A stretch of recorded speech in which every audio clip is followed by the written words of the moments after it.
My sincere apologies for the delay, uh, but things were beyond my control. The traffic in Delhi is really difficult, and lot many waitings at so many red lights.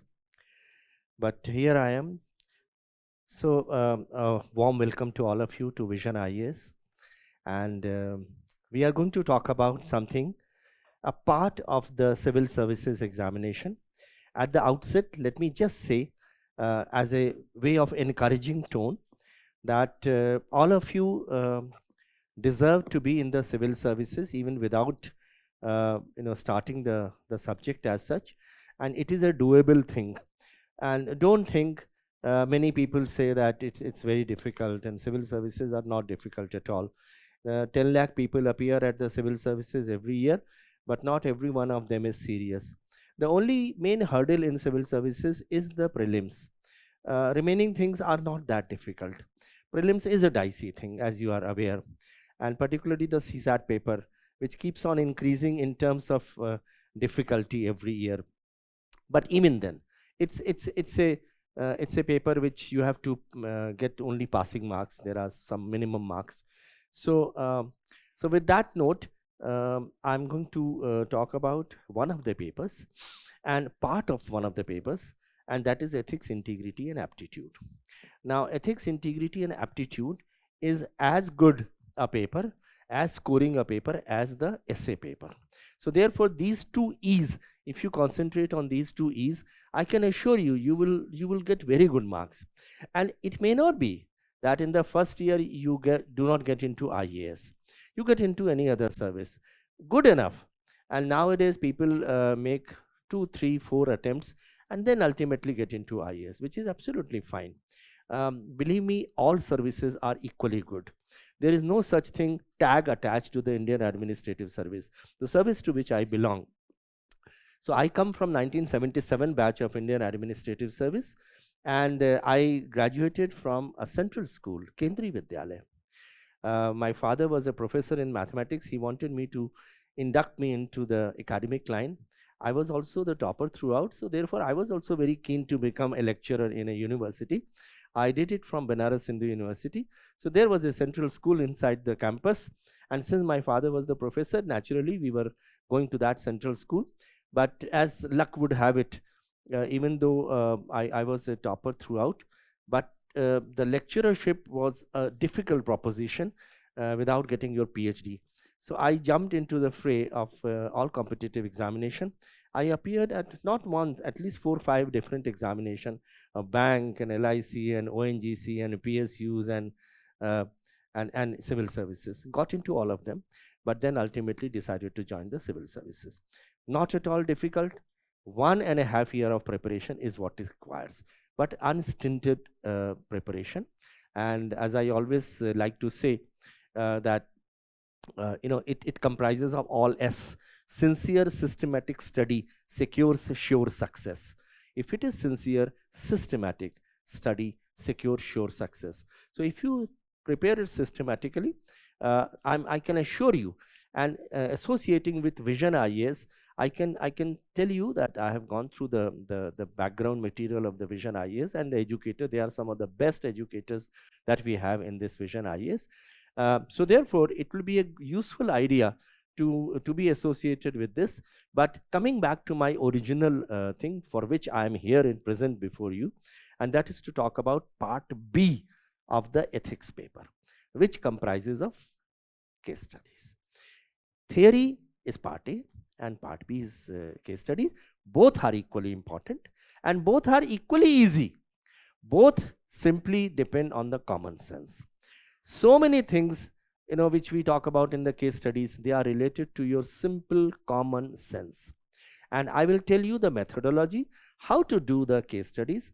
As I said, it is sincere and systematic. If you have a systematic approach to the case study, you will be able to achieve very good marks, very handsome marks in that. So let me start off by talking about the steps.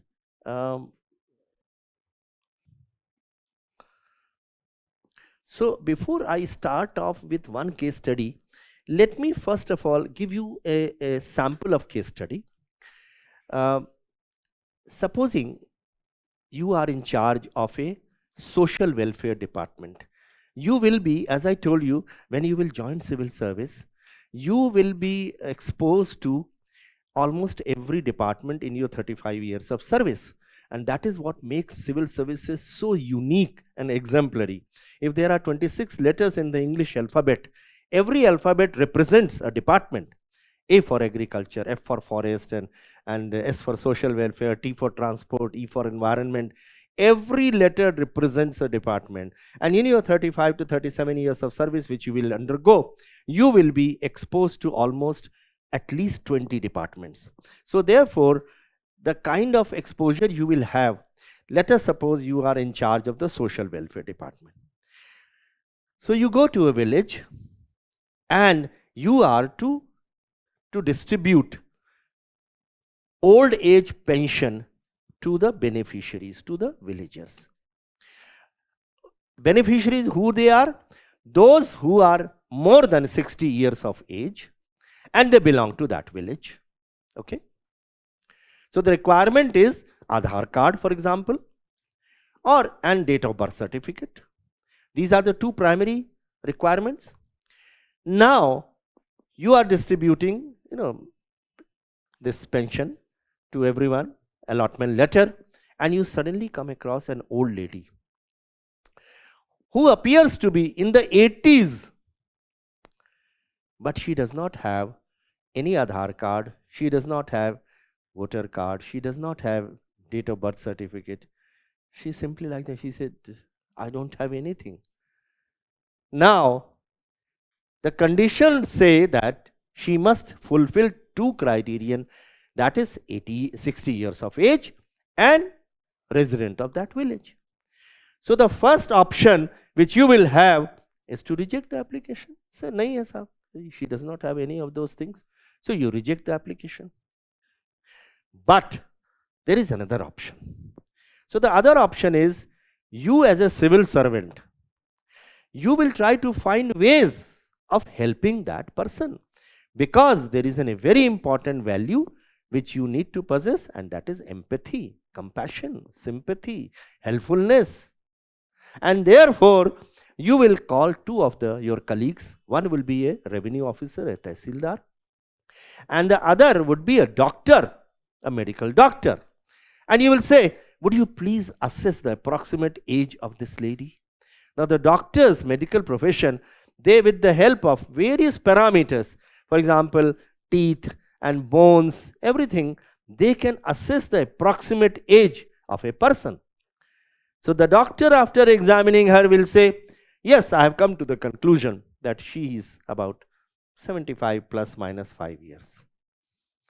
and therefore your criterion of age is fulfilled, because 60 years is 75 plus minus 5, 60 years is there.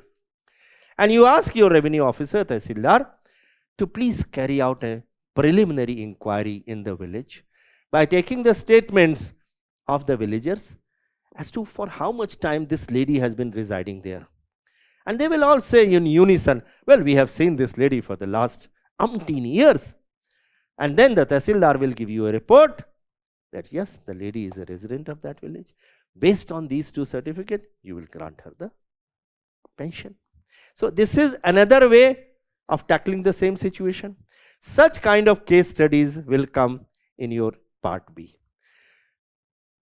An earthquake has come, floods have come, drought has come, a law and order situation is there, upper caste people are demeaning the low caste people, or for example, you are going, there is a decision to be made, there are 4 options available, which option will you follow? So this is the kind of study, case studies you will be given. There will normally be 6 to 7 case studies every year, and you have to deal with them in a systematic manner, step by step.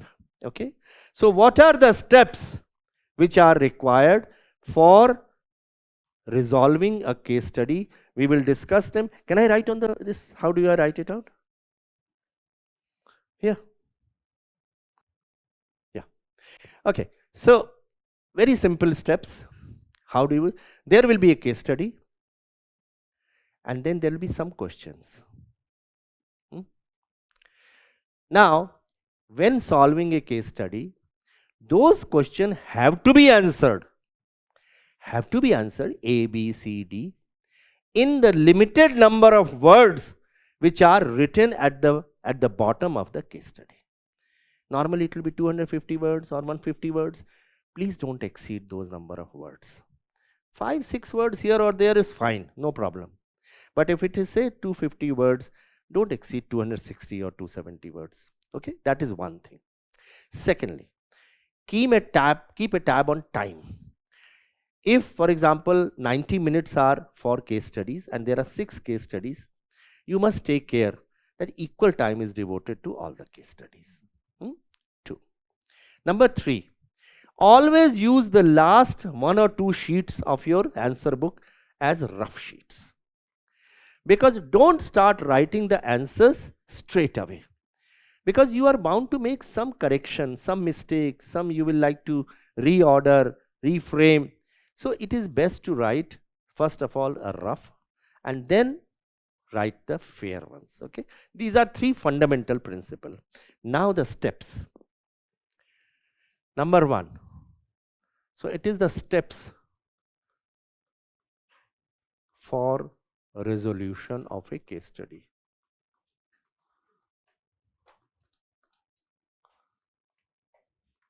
It will become very clear to you when we will solve 9 case studies today. 9 today and 9 tomorrow. 18 case studies which have appeared in the last about 10 years or so. By doing the exercises, everything will be clear to you. So the step will be brief summary. First step is, which you must write whether it is there written or in the question or not, brief summary, which is a kind of introduction. Okay, brief summary or intro. So now, how many words? Normally if the case study, say it's 300 words, try to reduce it to 5, 6 lines, the main things. So read it once, twice, thrice, you will be able to have an idea as to what are the essential ingredients of that case study. So उसके जो सारांश है, हिंदी में कहें तो उसका सारांश, the summary of that case study, you will reproduce as the first step. Number 2,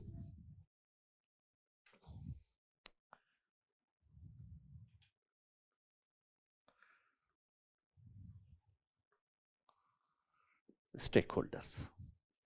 Who are the stakeholders? Stakeholders are those people who will be affected as a result of your decision. You are called as protagonist. Protagonist is the person who takes decisions. Who can be a protagonist? It can be an IAS officer. It can be a municipal commissioner. It can be an executive engineer. It can be an industrialist. It can be anyone who has to take a decision. He or she is the protagonist. So the protagonist is to take a decision, and protagonist will be one of the stakeholders. Only one of them. There will be many. So let's take an example. There is a flyover which is getting constructed. You are the executive engineer or municipal commissioner, say. Now the minister, local minister comes to you. The flyover is yet not complete. It requires some final checkups and final things have to be done. The minister says elections are coming nearer. I want that this should be inaugurated by the chief minister next month. It will get me some votes because I will be able to show to the people that I have constructed this flyover.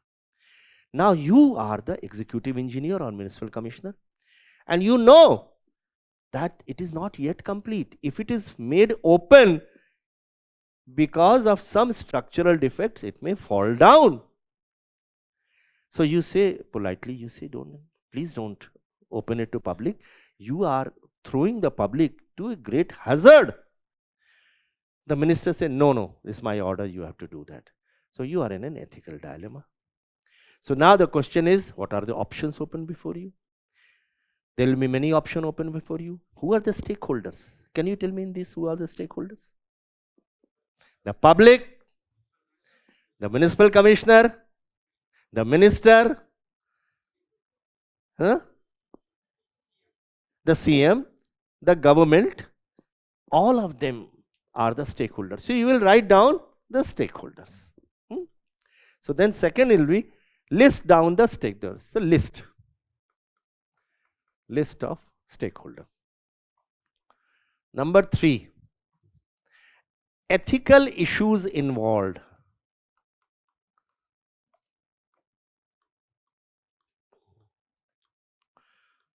In this case study. So ethical issues can be, for example, transparency, loyalty, accountability, truthfulness, honesty, integrity. There are many values, and many of these values will get involved in this. We will learn how to identify them by going through the actual case studies. So the third step is, what are the ethical issues involved? Number 4th is what are the options available? Okay. So the 4th is options. Available to whom? Protagonist.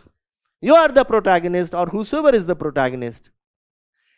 Which are the options available? Because he or she has been asked to do or not to do something. So he or she has to take a decision. So that is options. He or she will be open to many options. Okay. And then you have to list out what are the merits and demerits of each option. So options and merits, demerits of each option. How will you write it down? There is a very simple method how you do that. It's a, ethics paper is all about flowcharts, diagrams, organizational flowcharts, other things, circular charts. That is to display. Supposing you have to display which are the stakeholder. So you can write it beautifully like this. Okay, so this is how. You will write stakeholders. And then you will say, okay. So one, here public, here minister, here chief minister, here municipal commissioner. So this is how you will, the chart always gives a very good picture. And secondly, ethics paper talks about quotes. So the quotes of different people. For example, if there is an ethical, a case study on environment versus development. So write something about environment which is relevant to the issue spoken by some environmentalist. It can be Wangari Maathai, it can be someone else. Similarly, if something is suitable, Abraham Lincoln or Martin Luther King or Mahatma Gandhi or Swami Vivekanand, but it should be relevant to that case study. So therefore, such quotes are also very essential.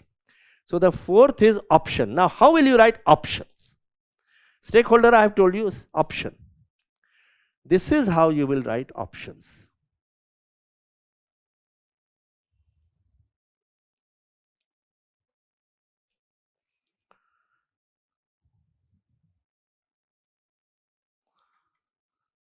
Now, every case study will have more than one option. Normally there are more than one option. Okay, so serial number 1, 2, 3, 4 different options. What is the option? Merits, demerits. This is generally the way we put a chart for making options. Okay, is it visible to all of you here also? Okay. So once you are done with this, now the question will be, which option would you recommend out of the 4, 5, 6 option? It may be one option or it may be more than one option. Sometimes you may have to recommend more than one option also. So option 1 and option 3 or option 4 and option 5 together, both are necessary. So the next step would be which option you recommend and why.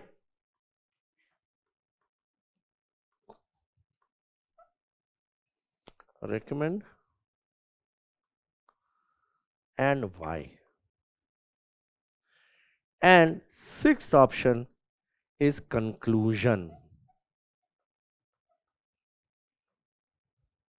These are the 6 steps for solving a case study.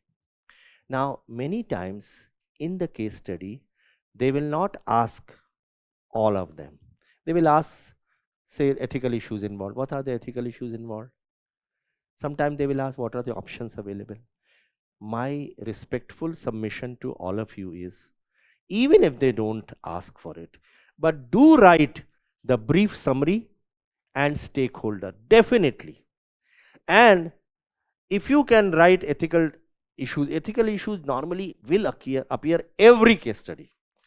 But sometimes they will not ask brief summary and stakeholder, but it is useful to write. It will show that you have read the case study and you can identify the stakeholders. So my request to you would be that even if they don't ask for a specific step, you can write that. Okay. Options they will definitely ask. There is no doubt about it. What are the options available? Which option would you recommend? Because that is the main decision making. But sometimes they don't ask stakeholders who are involved, but write them. It doesn't take much time. Stakeholder are 5, 6. Just write them down. These are the stakeholders. Okay. So this is the nut and shell of the case study. Now we'll solve some case studies. One more thing I would like to mention here. There are generally 4 or 5 types of case studies, but most prominent are 2 types. First, where a public official faces a dilemma. Municipal commissioner wale case mein dilemma tha. There is a pressure from the higher up, and now he has to decide whether he should open the flyover to the public or not. The second option is he says, no, I will not do it. So he is in a dilemma, he or she. So the most of the case studies will have ethical dilemma, in which case the options would be there, required to be mentioned. But sometimes the type of case study would be like this. How would you deal a situation if in your area there is a cloud burst or a law and order situation or a floods? Now there are no options there. because there is no dilemma. All they are asking is the step by step, how will you do that? For example, you will say if there is a floods, what will you say? You will say, these are my stakeholders. Okay. Now what I have to take care of these stakeholders, I will take care of, first of all, I will carry out evacuation of those people who are affected by floods. Evacuation I would may require the help of boats. So I have to garner for boats. I may have to require the help of army or air force. So I will have to alert them. I will have to provide food for those people because they are cut off because of floods. So I will have to mobilize NGOs. I will have to mobilize my revenue officers and the district relief fund. Then I have to ensure that there are no epidemics, because during floods, a lot of epidemics. So you have to provide for medicines. Some people will be suffering from fever, some cholera, and some all those things. So I have to put a lot of doctors there. And then there are animals. I have to provide for the health of the animals. So veterinary doctors would also be required. I have to provide shelter. So how do I provide shelter? You see, you will have to imagine as if you are in that position. Put yourself in the shoes of that person, protagonist, and you will be having a lot of ideas. It just requires brainstorming, nothing else. So where will you put them? Which is the most common place? Where will you put the flood affected people? Fireplace. Higher place, yes. So which are the government institutions which are normally available in a village? Schools. So you will say, I will put them in the primary school or in the secondary school or in some panchayat or some community center. So this is how you will have to answer. So there are mainly two types of questions. One, where there is an ethical dilemma, where there are options which you have to recommend one option. The second is in respect of something which has happened, some event, where they will ask you as to how will you deal with that situation. There are other situations also. For example, in the case of a executive, you are the public, but you are a executive of a firm, and there is a tender. You have to fill up that government tender. The government official is asking for bribe. Now you are a man who never wants to give bribe. How will you deal with this situation? So that is again, but normally 99% of the cases will fall in these two categories. I will show you the last 10 years case studies we will solve, and I will show you how we solve them. Most of these will come in these two categories. So this is the methodology. So let's proceed. And please feel free to ask me at any point of time. The purpose here is to sail you through the civil services, at least the ethics paper. If you do well in the ethics paper, it has the pull effect. So it can pull you in terms of a greater number of marks.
So here is a case study.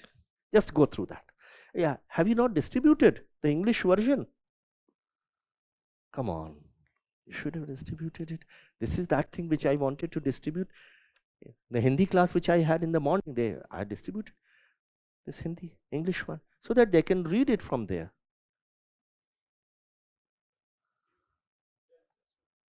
So you want to take a copy from me? Get copies and distribute amongst all of them. Okay? Right. In the meanwhile, you kindly read this. Take the trouble of reading this. I will read it aloud for you also. So you are working as an executive in a nationalized bank for several years. One day, one of your close colleagues tells you that her father is suffering from a heart disease and needs surgery immediately to survive, so he will die otherwise. She also tells you that she has no insurance and the operation will cost about 10 lakh. Now, you are also aware of the fact that her husband is no more and she is from a lower middle class family. So, you are empathetic about her situation. However, apart from expressing your sympathy, you do not have any resources to fund her. Found her, it's wrong, it's fund her. Okay, a few weeks later, you ask her about the well-being of her father and she informs you about his successful surgery, and she says, yes, the operation has been successful and he is recovering. She then confides in you that the bank manager was kind enough to facilitate the release of 10 lakh from a dormant account of someone else to pay for the operation, with a promise that it would be confidential, kept confidential and repaid at the earliest. And she has already started paying it back and will continue to do so until it is returned. So now there is a bank manager who is empathetic to the lady. The lady is single, her father is critical, needs an operation, she does not have any money, no one to support her, and therefore the bank manager wants to help her. Empathy, compassion. So he tells her that there is a bank account which is dormant. Dormant means which is not operated for long. Many people, they deposit in the bank and they forget about that account. So वो account जो है काफी दिनों से उस पर कोई operation नहीं हुआ था. So now he says you take out money from that account. Okay, in whatever way, I mean, it's not specified, but he facilitates her to take out money from that account, 10 lakhs of rupees. And she says कि तुम्हारा काम चल जाएगा, your purpose will be achieved, but start paying that. So she has started paying that. Now the question which has been asked in the civil services is, what are the ethical issues involved? I told you there were 6 things. One of the steps was ethical issues involved. Okay. Second is, evaluate the behavior of the bank manager from an ethical point of view. So evaluate. Now here is a question. He has not asked for options as such. He has only asked these 3 things. So you have to answer these 3 things. And if time permits, then you can also answer other things which are not mentioned in this, particularly stakeholder and a brief summary. Okay. But here he has not asked for options. He has only said that this has been done and now evaluate the action of the manager and how would you react to the situation. Answer in 250 words. So therefore you will not exceed, say, 250 to 60 words. So now let us try to analyze this situation. Okay. Once we have done 1 or 2 exercises, then I will start asking you also about the case studies. So this is the approach you will follow. It is by way of just telling you how you will solve the case study. You are not supposed to write it down in the answer. It is an approach, methodology. How will you? So the methodology is give a brief introduction. You remember the first step I said? Intro, brief summary. That you must give. Because that will show to the examiner, isne padha hai. He has read through the case study. Because you have reproduced it in your own words. So introduction. Okay. So introduction, highlighting the dilemmas represented in the case study. So highlight the dilemmas in that case study. In this case, what are the dilemmas? One is following the rule of law. Under the rule of law, you cannot withdraw the amount. And the other is empathy, you see, compassion, life, saving the life of someone. So that's the dilemma. So make a brief introduction and the dilemma. Second is highlight the ethical issues involved. Ethical issues involved was one of the steps. Okay. Third, give arguments in favor and against the behavior of the bank manager. So whatever bank manager has done, give arguments in favor and against. Okay. And then explain what you would do in that situation. So if I were you, how would you do that? See, that is the fourth question. And finally, a conclusion. This is the way you will do that. Here they have not asked for any options, so you will not give options. Here the matter has been done. There are nothing. Here they are only asking whether it was right or wrong. What are the ethical issues and the action of the bank manager. Option comes when there is a dilemma, when you have to take an action. Before that, there is a dilemma. Am I idhar jaun ya udhar jaun? Okay. But in this case study, it is limited to that. So this is the approach you will follow. Answer. This is what you will write in your answer book. First one is introduction.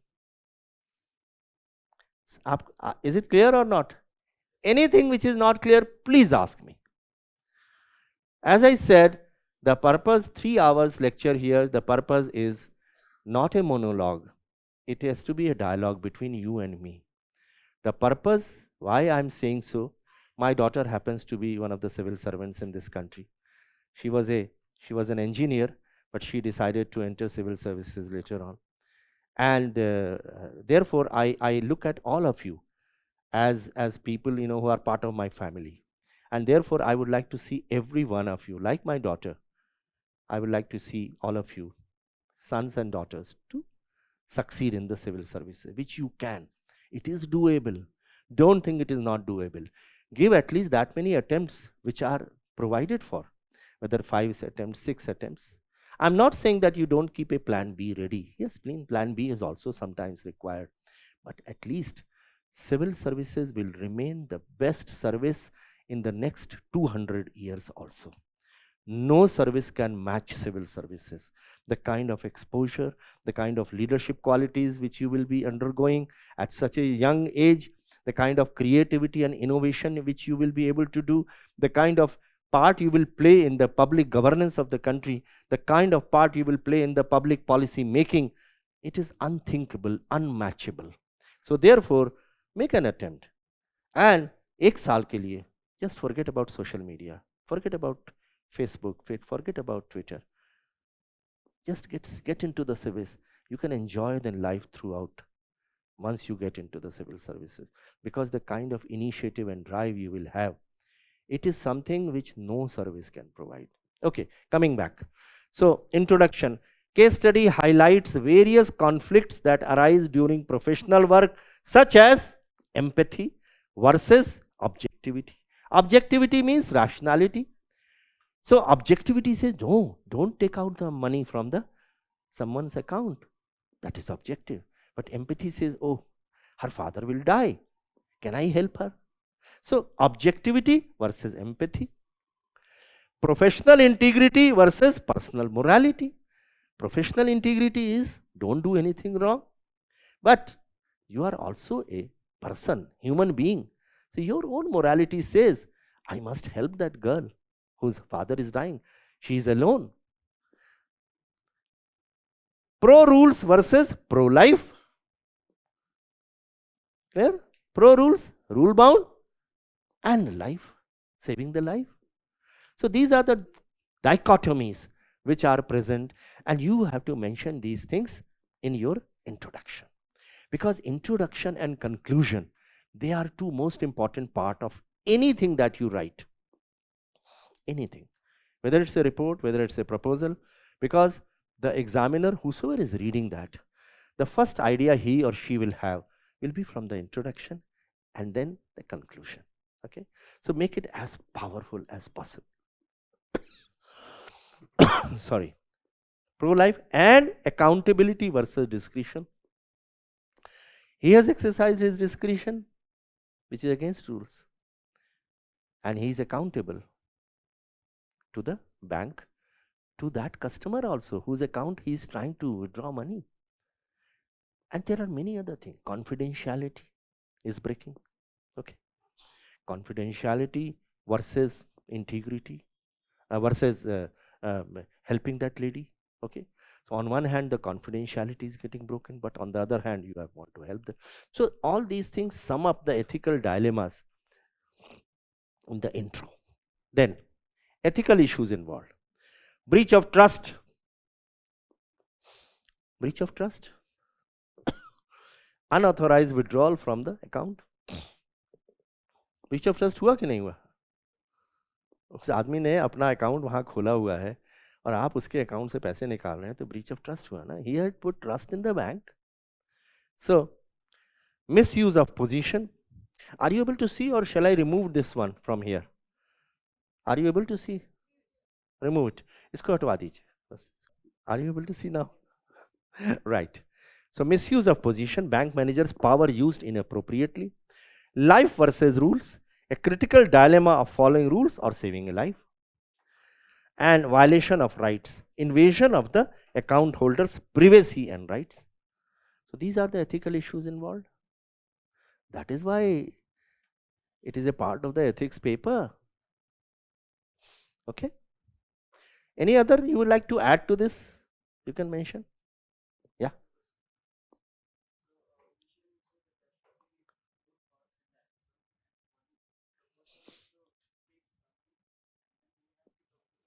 Stakeholders.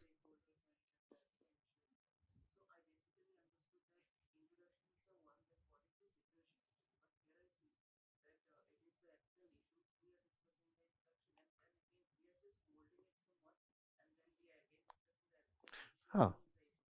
Huh. So introduction actually highlights various if we say that it highlights various conflicts that arise during professional work, such as yes, you are right in a way that some of these things are duplicated in a way, but you can add, as I said, this is not the only answer. You must include, depending upon the time available, part of that bank managers, the actual story of the case study. You can part include that also here. And you can also do it this way, that this thing you can make it in ethical issues also. But it must be included somewhere, because ethical issues involved, you can include here also. What I understand, what you are saying is that some of the ethical issues are finding place here also, isn't it? So you can add one or two more lines giving the details of the case. Hmm. Hmm. Hmm. Hmm. Hmm. Correct, correct, correct.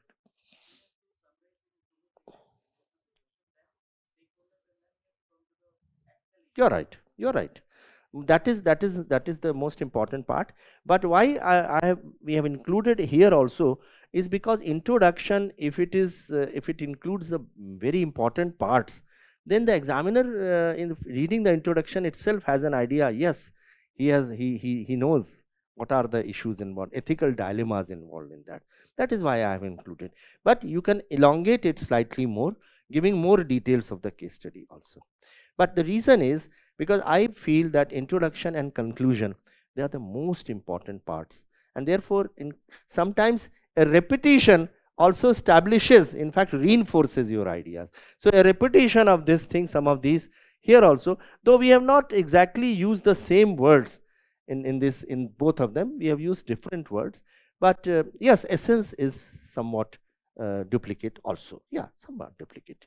You can add in more in the introduction, but again, as I said, 250 words. So you can that is transparency versus compassion. Yes, why not? Definitely, transparency versus compassion is also a ethical issues involved. Yes, correct. Any other would like to say anything? So this is the ethical issue involved. Basically, understand what I'm trying to say is introduction is a short summary of the case, okay, in which you may mention some of the ethical dilemmas also. Now, evaluating the bank manager's behavior, that was the third part question, कि bank manager ने जो किया उसको evaluate कीजिए कि आपके विचार से सही किया, गलत किया. Means and paradigm.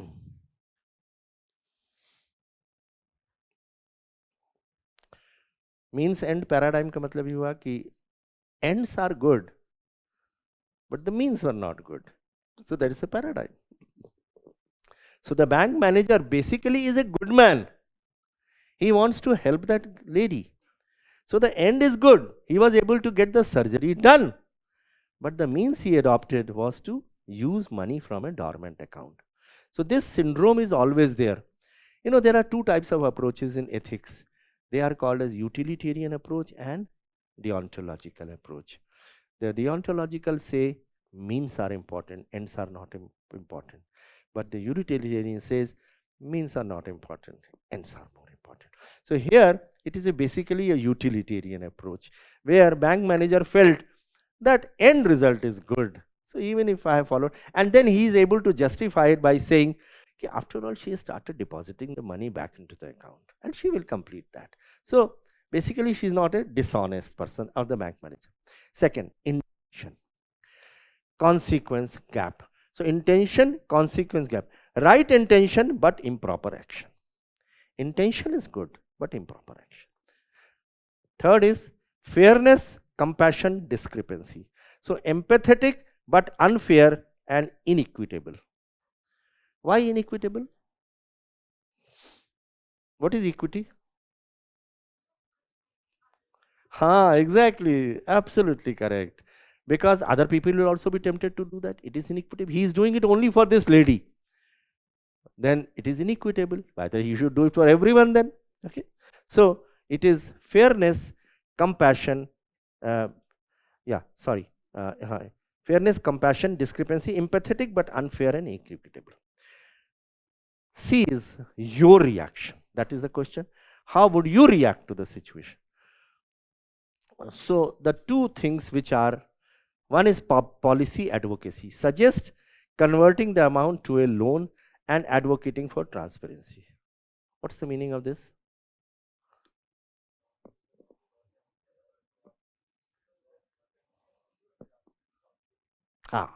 So there are bundle of schemes in the bank for advancing loan for various purposes. रोज फोन आता, आपके पास भी आता होगा, मैं फला बैंक से बोल रहा हूँ, आप जो है कंजम्पशन लोन ले लीजिए मुझसे और ये बोलो. I have to block it every time. Yeah, all of you must be blocking it also. So there are so many schemes available. The bank manager can easily convert. They say, no, you take a loan from me, okay, and you repay this amount, okay, right? So therefore, this is the first. If I were there, so personal reaction is, instead of using the dormant account, I would get a loan advance to you so that it meets your situation. And at the same time, we do not carry out a breach of rules. And secondly, if I have to do that, it has to be equitable. So what is the second line? Prepare a policy that wherever there is a dormant account, the amount can be withdrawn with certain conditions, but it should be applicable to everyone. So policy development, recommend creating a policy for using dormant funds with clear guidelines. So if at all it has to be used, it should be under specific clear guidelines. So this is how one would recommend. You may come up with many other suggestions also. Don't think that these are the only solutions.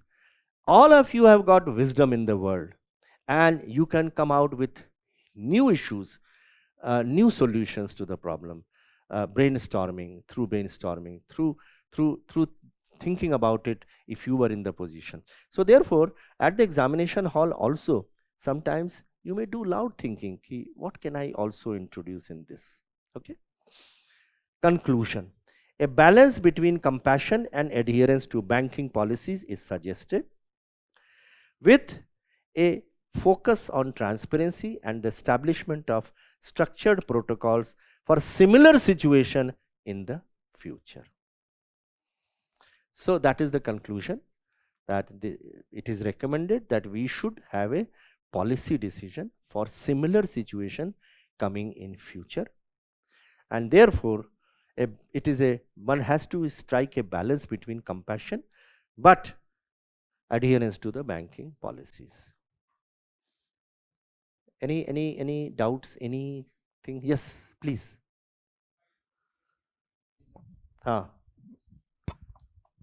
Sir, should we file a complaint against bank manager, because if the act got caught, then it will tarnish the image of bank?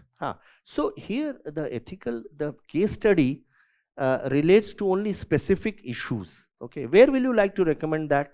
In which option, which question? Sir, in my reaction to the case. The question is, okay, personal reaction to the situation.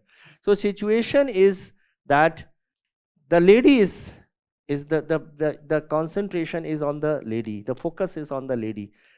Her father is suffering, and there is a conflict between two values. One is empathy and the other is rules bound.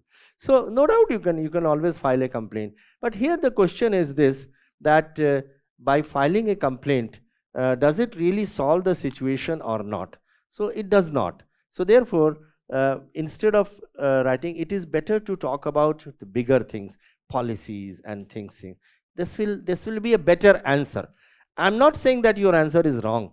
You can always file a complaint against the manager. Okay, but since we have to come out with some ingenious solutions, ingenuity in our answers, so let's try to do that in this way. That's the only way. Okay, sir. Okay. All right. Yeah.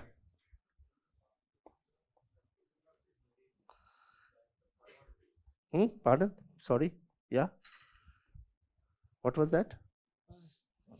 Sir, the conclusion in this case was forward looking. Forward looking. Yes, so can I say that in the every case studies the conclusion should be like that only, or there is something No, not at all. Every case study will be totally different.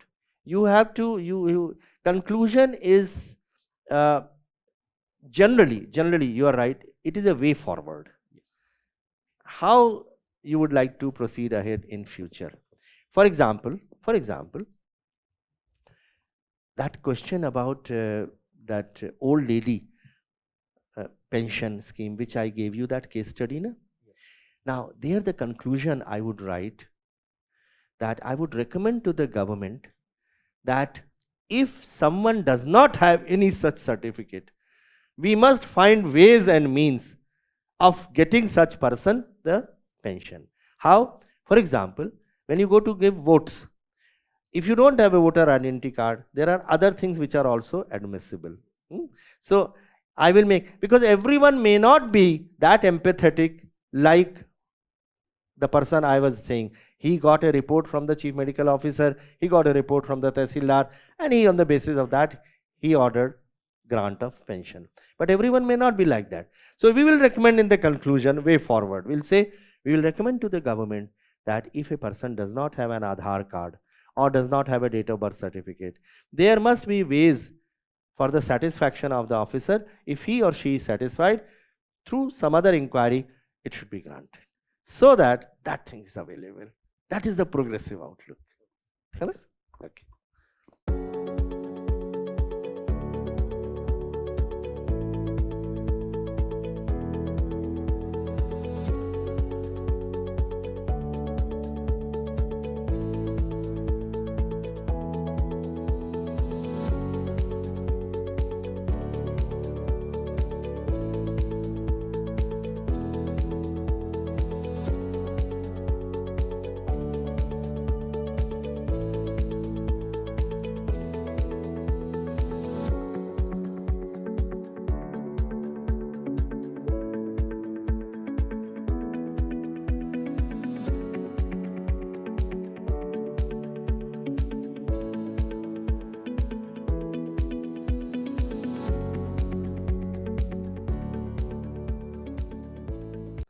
Right. So read through this second case. वो printing करा रहे हैं कि नहीं? जल्दी करा दीजिए ना, before the class ends. It will be better, है ना?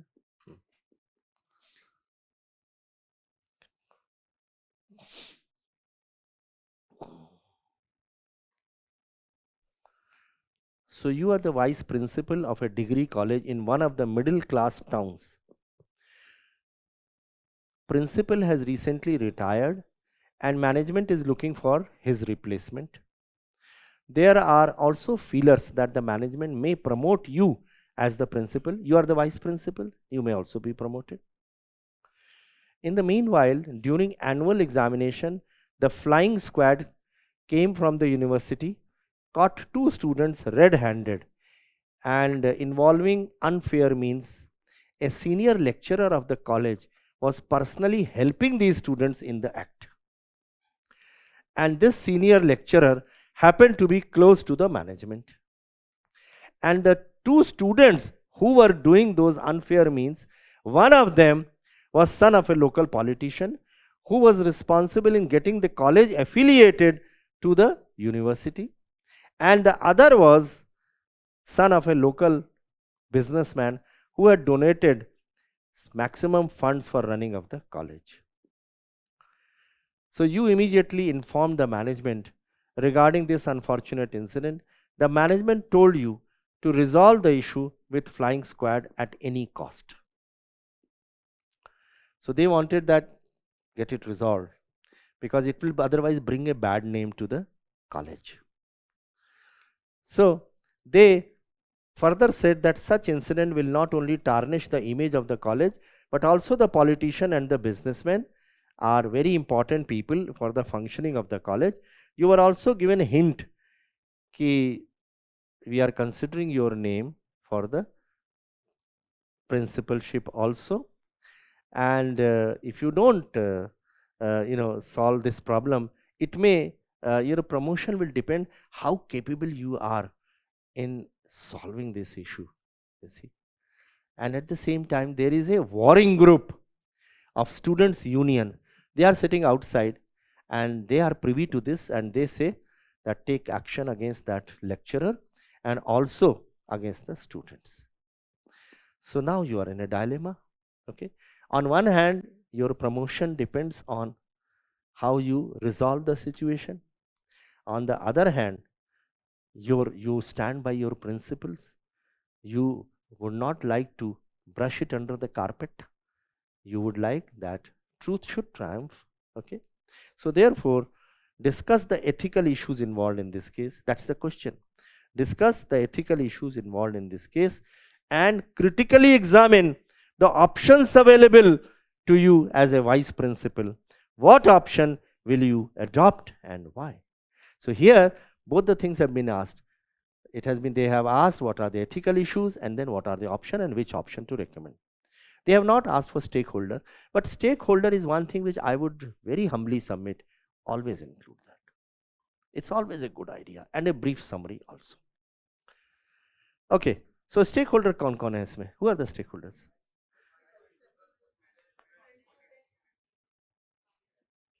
Correct. So the vice principal, the politician, the lecturer, the businessman, the students, the students union leader, and the students also. So they are the stakeholders. Okay. So the approach to solve this case study, this is the approach. It is a kind of suggestion to you how you will solve this case study. Case overview, that is the introduction.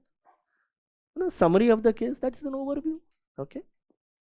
Number 2, explain the ethical. Now here we have not written stakeholders, but do include it. Okay. Why we have not included? Because the question does not include that. But my experience is that if you write stakeholder, it will definitely put you in a better light, because they will say, all right, this person knows the stakeholders. Explain ethical issues, analyze each option, decide which course of action. So which option? Along with rationale. So introduce with case study overview. So it is an act of academic dishonesty, pressure to collude with the authorities, and resistance from student groups. That's a kind of a brief summary. You can make it slightly longer also, not a problem. But since the number of words is limited, so you have to include everything. That is why I say, whenever you write answers, always write on rough sheets on the back page and then reproduce it. Because kai baar kya hota hai, upar niche, you have to make it up and down, and therefore it's always better. So here it is that have a case study overview, introduction, brief summary. Ethical issues. clash of self interest with integrity. Self interest क्या है? Becoming the principal. Okay, and integrity is that you stick to the principles. You say what is a spade, you call a spade a spade. You say what you do and do what you say. That is integrity. Integrity is derived from a word in mathematics. Further, go slightly down. Integration is almost correct. Integer. Integer is whole number. Being whole and consistent in all respects. That is me having integrity. Consistent. Whatever may be the situation, you will be consistent and whole. That is being integrity. You are driving a car at 2 o'clock early in the morning, and there is no traffic, and there is no police constable, and there is a traffic signal. The traffic light is red. So many people would like to jump that red light because there is no constable, there is no public. That is called as lack of integrity. If you are having integrity, you will stop at that red light and you will proceed only when it turns green, even if there is no police constable, even if there is no traffic. So that is integrity. Okay. So integrity is something which is very much requirement for a civil servant. You know, beautiful words which were. So I keep on narrating some of these quotes. Winston Churchill said about integrity. If you have integrity, nothing else matters. If you have integrity, nothing else matters. And if you don't have integrity, nothing else matters. So, if you have integrity, rest of the values are not important. You have integrity. And if you don't have integrity, nothing else matters. No other value is important. So this is how you will use these quotes. So Raja Ram Mohan Rai and Vivekanand and Wangari Maathai and Abraham Lincoln and Nelson Mandela, and these are the various quotes. So you must try to, in fact, in the essay paper, now it is mostly the quotes which come. There was a time when you could get subjects, easy subjects, but nowadays it is mostly quote. So prepare well on quotes. They will be useful to you in almost all papers. Every paper, the quotes will be relevant. Right. So ethical issue. Second is bad image of the institute. The image of this institution will go bad. Survival of the institute. Why? Why?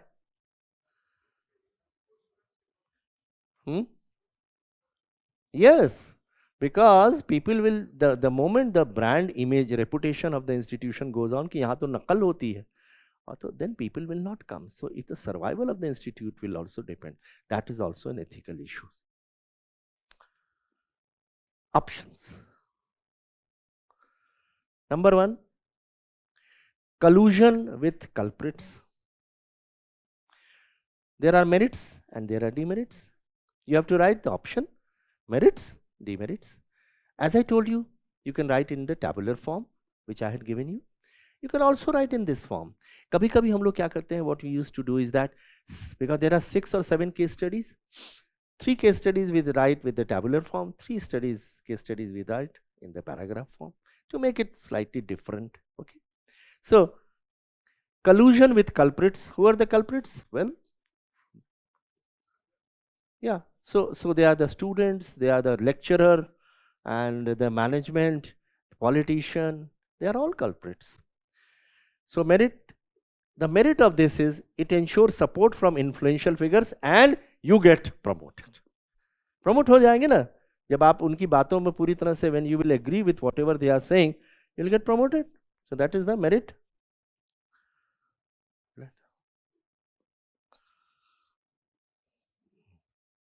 नहीं इसी में रखना है. Yeah.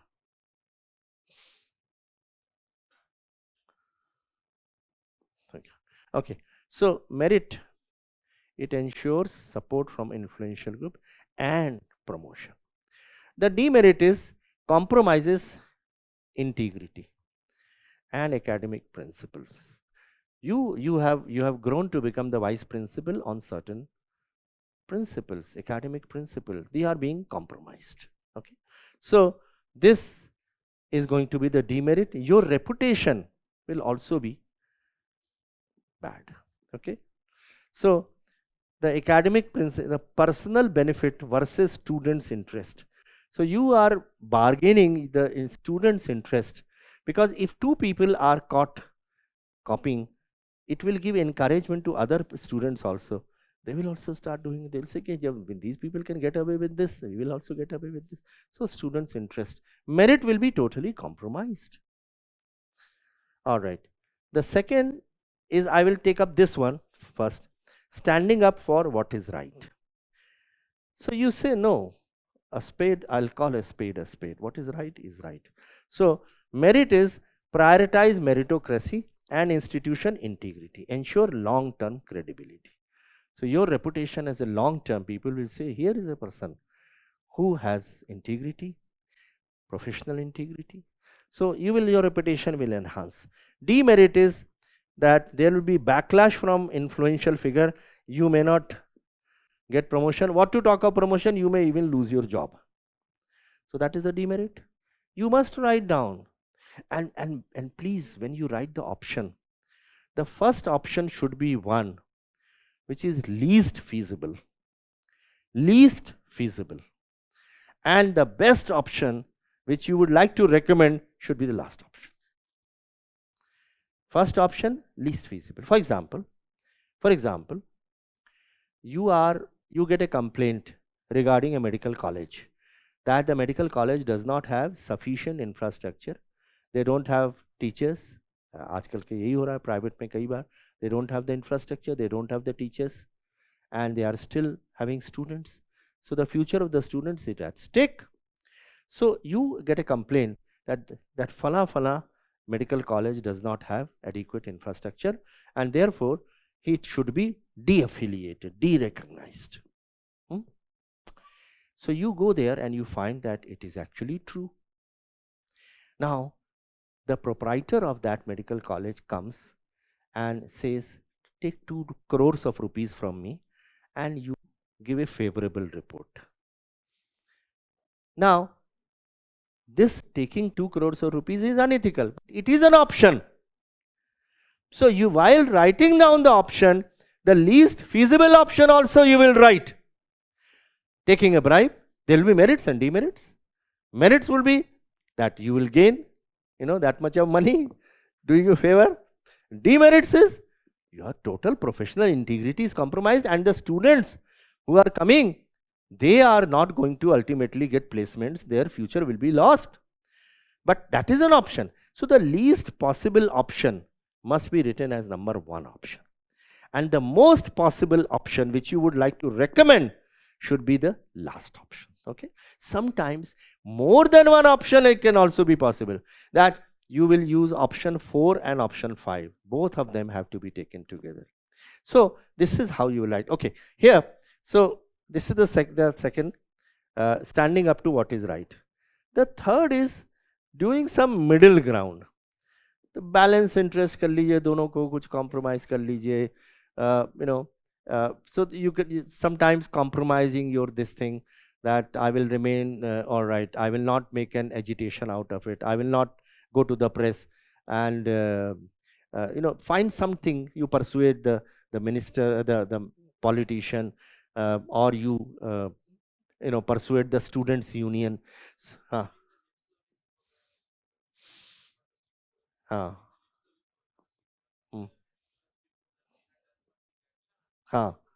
Yes, correct. That is the middle ground.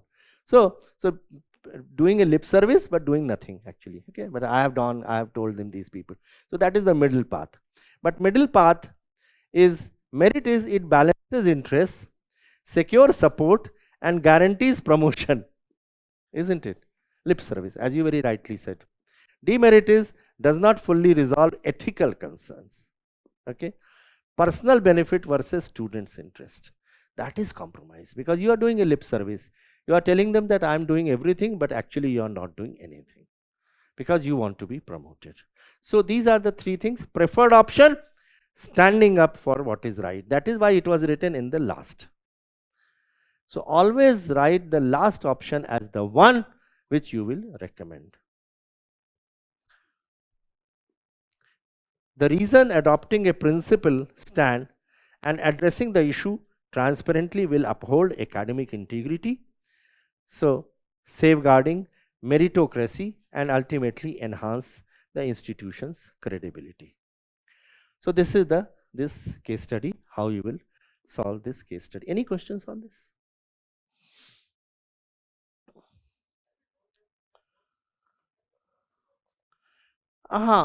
Well, because it's a very longish thing. It will be very difficult. It will take lot of things to write down. You can write it in, if you can include it. For example, I will play lip service to the students' union, and at the same time, I will have a double standard. I will not pass it on to this, but I will not do any action on that. You can write it down, but it will require some more words. That is the only reason. But you can write. If you can come off any specific thing, rather than using a middle ground, you can say specifically what you will do. But that will have an effect of compromising the ethical standard. So the best option would be the third option, because the important thing you have to understand is what they are asking you is that you must be ethical in all your actions. You must not be, for example, accepting the bribe in that case would not be an ethical option. So naturally, it is one which you will not recommend. So the recommended would be, now let's come back to that question. What are the options available in the case of a medical college, where you find that there are many irregularities and complaint says that you should de-recognize it? So what will you do in such a circumstance? One was accept a bribe and say कि नहीं सब कुछ hunky dory है, everything is hunky dory, and you say कि that's fine. What are the other options? Take action. So stop, de-recognize. Okay. So the merit will be that you will stand by the principle that academic standards, that this is the standard which has to be provided. The demerit is that the students' future would be, those who are studying there, their future will be totally compromised. De-recognize ho gaya.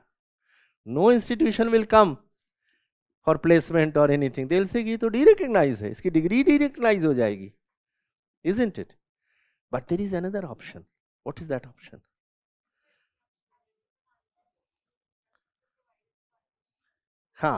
So the third option would be that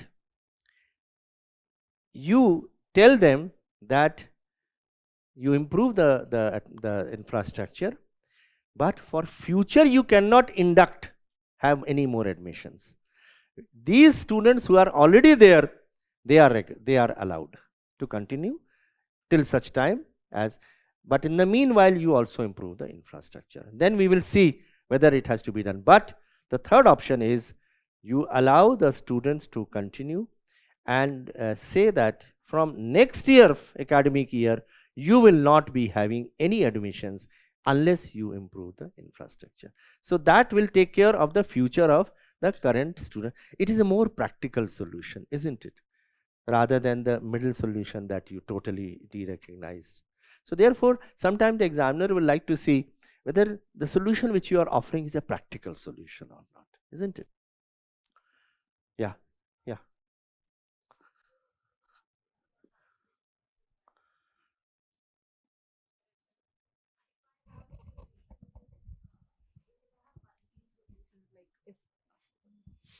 If I have multi solutions where I'm like, first I'll go for dialogue, then if they do not agree, Yes. I'll try to take an action. Yes, that is If also I possible. have step by step Yes. procedure. So you will write it this way. Option 2, having a dialogue. Then you say, third step, if that does not help matters, then I will go in for next thing. Yes. Feel free.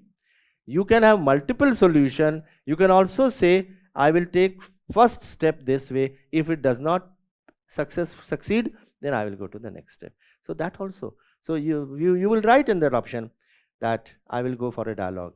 If that does not succeed, then I will go to the next step. Absolutely. Thank you, sir. It is totally, as I said, this paper is totally common sense. Okay.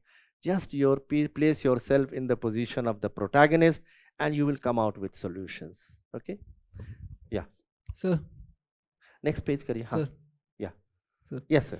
Sir I want to ask कि हमेशा demerits तो रहेगी, तो preferred option लिखना compulsory है क्या? So when you are giving many options, na, then you have to recommend one of the options. Otherwise, you are in a dilemma. Examiner को ये कैसे समझ में आएगा कि आप कौन सा आपने option आपके हिसाब से best है. You have to choose that option which is practical but at the same time ethical. मतलब in this case so we are standing up, मतलब जो प्रेफर्ड ऑप्शन है, बट वो बैलेंस नहीं है, मतलब कहीं ना कहीं डिमेरिट है उसकी लार्जली कि वो पर्सनल जॉब सिक्योरिटी लूज हाँ. कर देगा, तो उसमें उस केस में क्या करें? हाँ. So why? Because the other two options compromise on ethical principle. The basic theme of the paper is that your action should be ethical. You should not at all take any step which is unethical. So therefore, the third option, even if it has the demerit of losing the job, but you will stand by your principles. Not happy with the answer?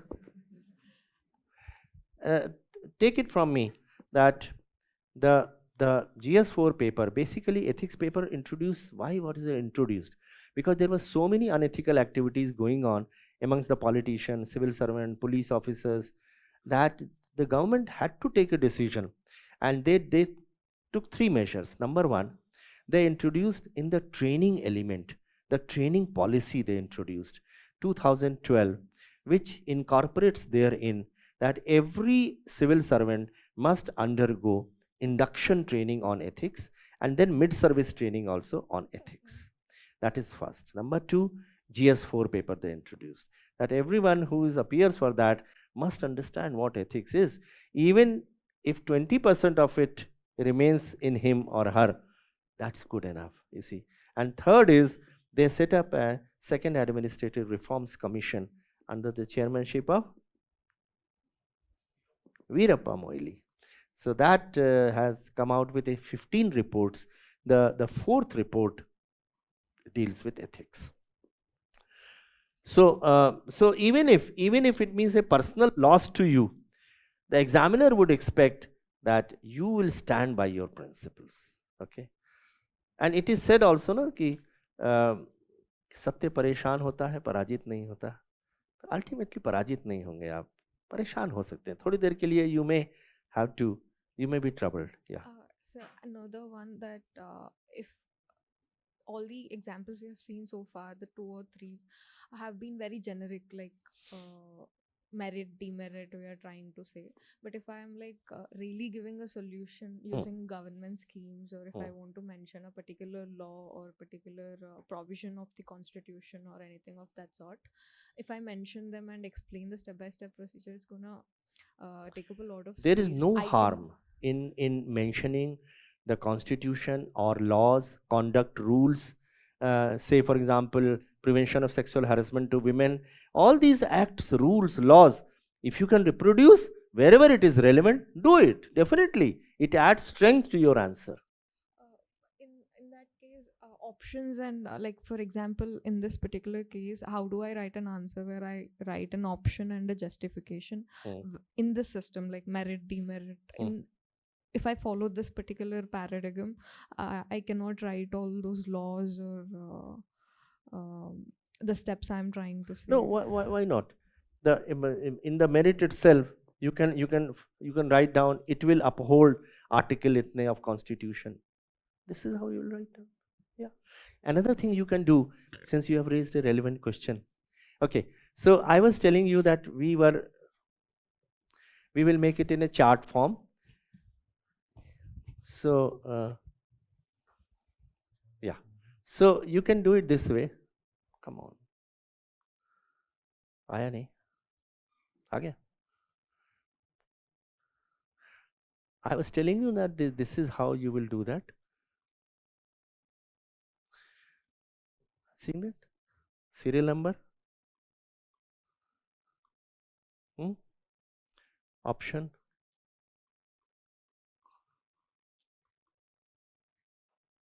Merits? Demerits? And last, you can write remarks. In that remarks column, you can write, besides, it will uphold the constitutional morality or article such and such. That also you can do. So remarks column can help you write more on for in respect of that particular option. So you can modify your table to include one remarks column also, if you want to add anything to that particular thing. Okay. So you can also sometime write in that column how this option is going to affect different stakeholders. So that also can be written in the remarks column, that the first stakeholder, it is going to affect in this way, the second in this way, but all depends on the number of words and the time at your disposal. But there is no harm in mentioning laws and rules, Remuneration Act, Wages Act, it can be Factories Act, it can be POSH Act, can be Constitution, and so on. Okay, right. Hata this. Looking for an effective plan to begin your essay mains preparation? Adopt the structured approach of pre-decided themes and develop sharp essay writing skills. Break down complex topics to articulate your thoughts with logic and clarity. Enroll in the Vision IS Essay Enrichment Program starting from 27th June, 1 p.m. Build your essay writing skills into your biggest strength.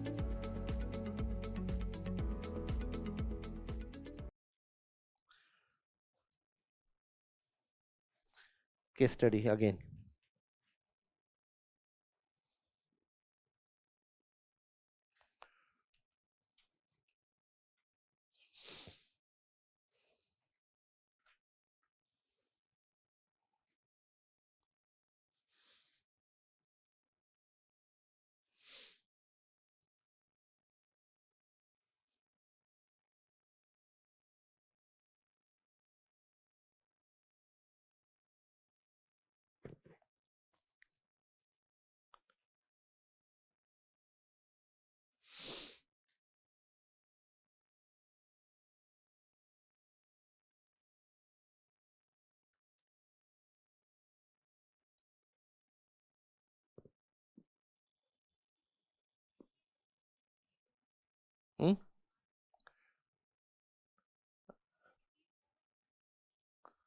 Acha, read it out. Too much is written. Yeah. Okay. Yeah, it's at a distance. It may be may not be able to decipher it. I will read it out for you, all of you. Okay, you are appointed as an officer heading the section in Environment Pollution Control Board to ensure compliance and its follow-up. In that region, there were a large number of small and medium industries which had been granted clearance. So they were already granted clearance.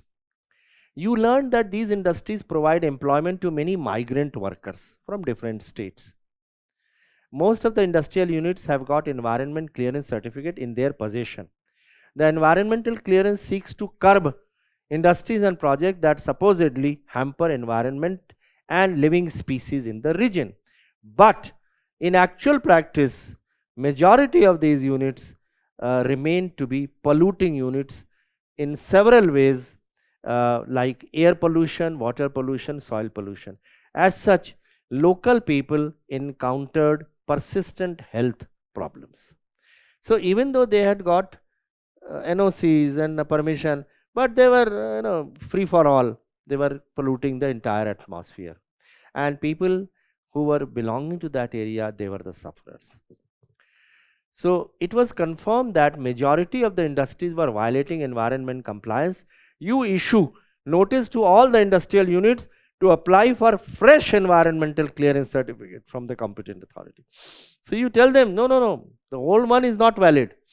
You apply for fresh environmental certificate, meaning they will visit your premises again and they will find out whether you have taken adequate measure for controlling air, land and water pollution.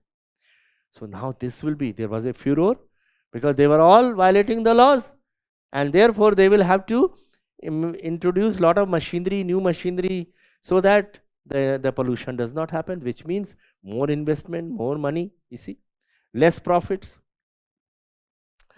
And there were vested interest. Your action met with hostile response from a section of industrial unit, other vested interest persons, and a section of politicians also. The worker also became hostile because there was a fear of losing jobs, because they will be shut down. So therefore the workers also, they started speaking against you, because the resultant unemployment will lead to insecurity for then their livelihood. And many owners of the industries approached you with the plea that you should not initiate harsh action, because it would compel the owners of this that their units are huge suffering, they will suffer huge financial loss, shortage of their product in the market. So the production will also go down because they will be shut. So there will be shortage in the market, employment will be gone, okay, profits will go down. So the labor union, that would add to the closure of the units. It will affect the laborers as well as the consumers, and you start getting threats from these people, the stakeholders. So unknown corners, but very well known. You, however, receive support from some of your colleagues. So some of your colleagues were very supportive of you, and some of the NGOs and local people were also supporting your cause. And they said that they demanded the closure of the polluting units immediately. So the question in that case study, which again is one of the case studies in one of the years, is this: what are the options available to you under the given situation? Critically examine the options listed by you. What types of mechanism would you suggest to ensure environmental compliance? What are the ethical dilemmas you faced in exercising your option? Answer in 250 words. Okay, so will someone tell me what are the options available in the given situation? Yes. Yes, be correct. Close the industries. Those who are polluting, you close them down. Correct. What are the merits and demerits? Yes, merit is environment protection. Correct. And the demerit is loss of job, investment, market. Correct. Will go down. Correct. And yes, even in the context of market protection, it will also improve the health of the local people, local community. Yes. In the context of option 2, as it is going on, let it be go there. Yes. Merit is that there is no loss of job, no market go down, no investment will be impacted, and even yes, the demerit is environment protection will And there is another merit. You will be at peace. yes. No, exactly. Because you will not trouble them, so no one will trouble you. Yes. So you will be at peace. There will be no threat letters, and there will be no Yes. such thing. And the third option is And what were the demerits? It will cause environment loss and Yes. health impact on the local people. Yes. Correct. And the third option is allow with condition. Allow with condition. Yes. Okay. If in the context of merit there is no job loss, no investment will be down, market will be as it is going on, it will be going on, but the demerit is yet short term environment loss, environment loss. But yes, when we apply with condition, then we will ask them that no, make some sort of investment that it will reduce pollution, as it is currently we have witnessed in the thermal power plants that there we have asked industries to implement some of the things that it will not release flies in the environment. So what you are essentially saying in the third option is that you will give them certain time, Yes. breathing time, in which they have to improve matters. That condition would be that within 3 months you have to install this particular unit and that unit, and in that 3 months if they don't do it, then it will be permanently Yes. closed. You allow them closure, you allow them breathing time, isn't Yes. it? Yes, sir. That is the third. Yeah, correct, absolutely correct. These are the 3 options available.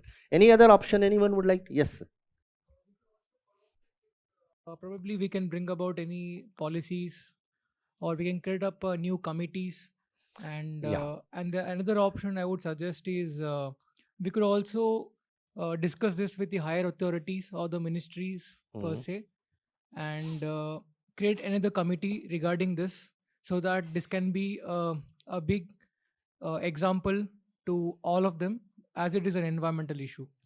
So your suggestion about the committee is a good suggestion, that you create a committee of experts to look into this issue and let them make a recommendations.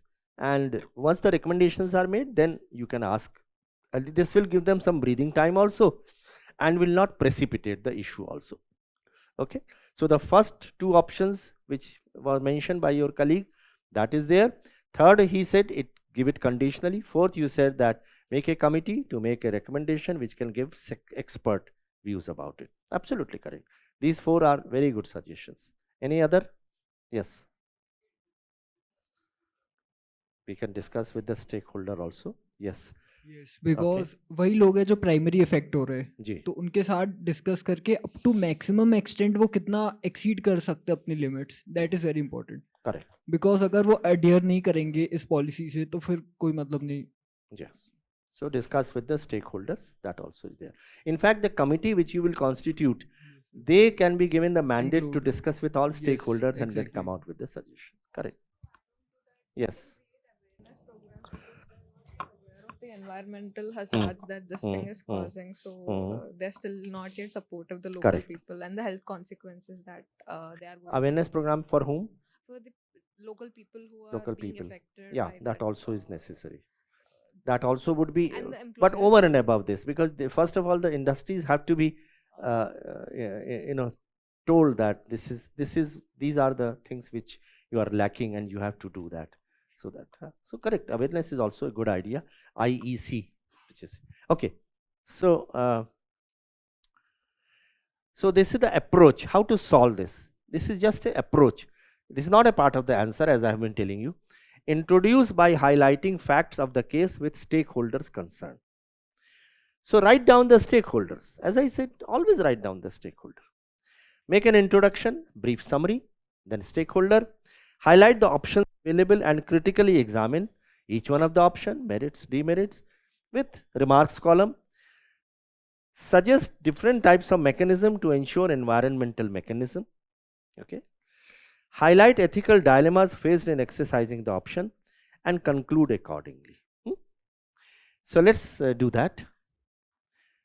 You have already come out. So introduction will comprise of 3-4 lines. I am not reproducing everything here, that I am leaving to you. You will make a brief summary of the case, and then you can introduce development versus environment commitment in developing regions. Something like that. A dichotomy, a conflict between development and environment, because the industry is there for providing development, providing employment versus environmental concern. It will be a part of introduction. So the examiner knows, yes, he has read through the case study, he or she, and she has reproduced it, and then she has also highlighted what are the important issues involved in that, which are the ethical dilemmas. Okay. A and B options available. So this is A and B. Why they have combined both the A and B? Let's see. A and B, what are the options available to you? Critically examine the options listed by you. So they have combined A and B together, isn't it? Merits, demerits. So A and B. Option 1 is strict enforcement, as I said, already said. So pros are, that is merits are, uphold the professional integrity, ensure a clean environment, support sustainable development. So these are some of the words which you should always drop in your answer. Never try to write a pedestrian language. Try to introduce some high sounding words in your answers. Okay, sustainable development, integrity, professional integrity. These are the things you see. Okay, cons is potential. I'm not saying that you have to use Shashi Tharoor language. Yeah, that is not required. But use a good language, you see. Okay. So con is potential economic decline. Job losses, increased political pressure and threats. है ना? ये सारा हो गया con, demerits. Option 2 is चलने दो से क्या चलता है सब, you know, that's kind of thing.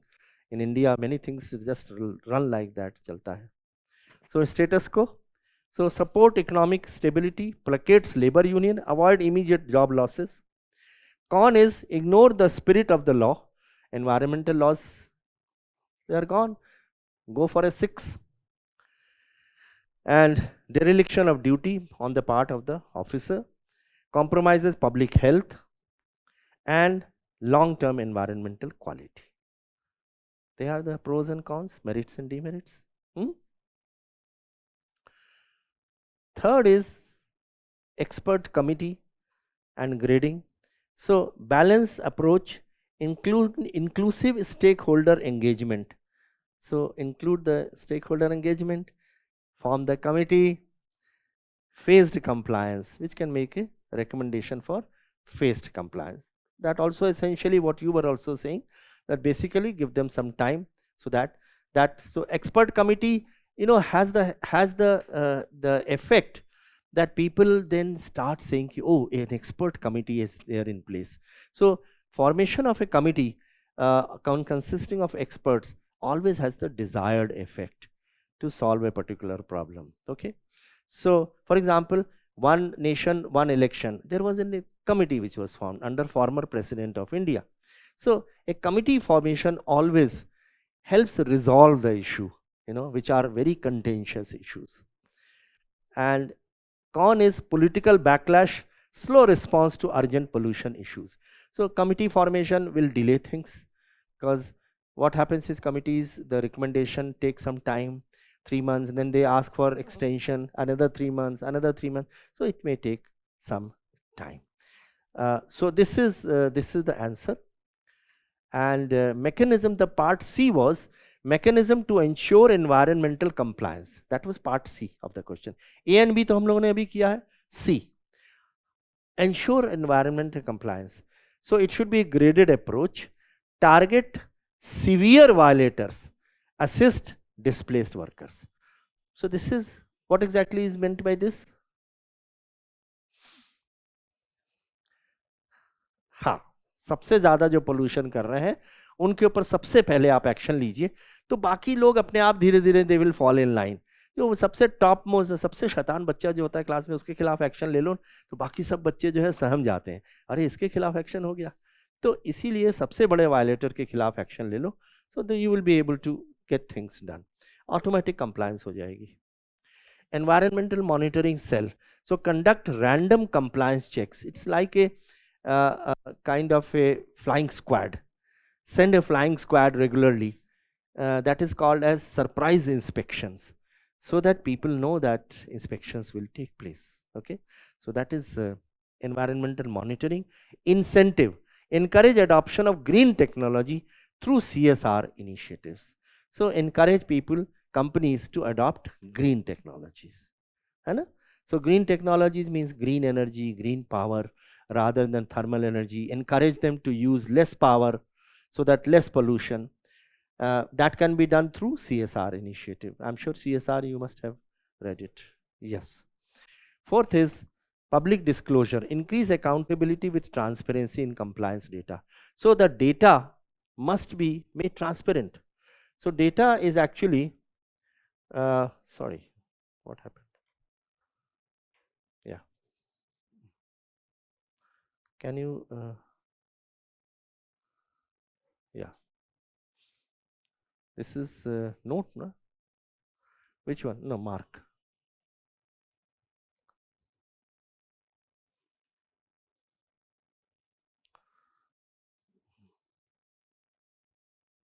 Okay, so here this is called as, sorry, slide change हो गई.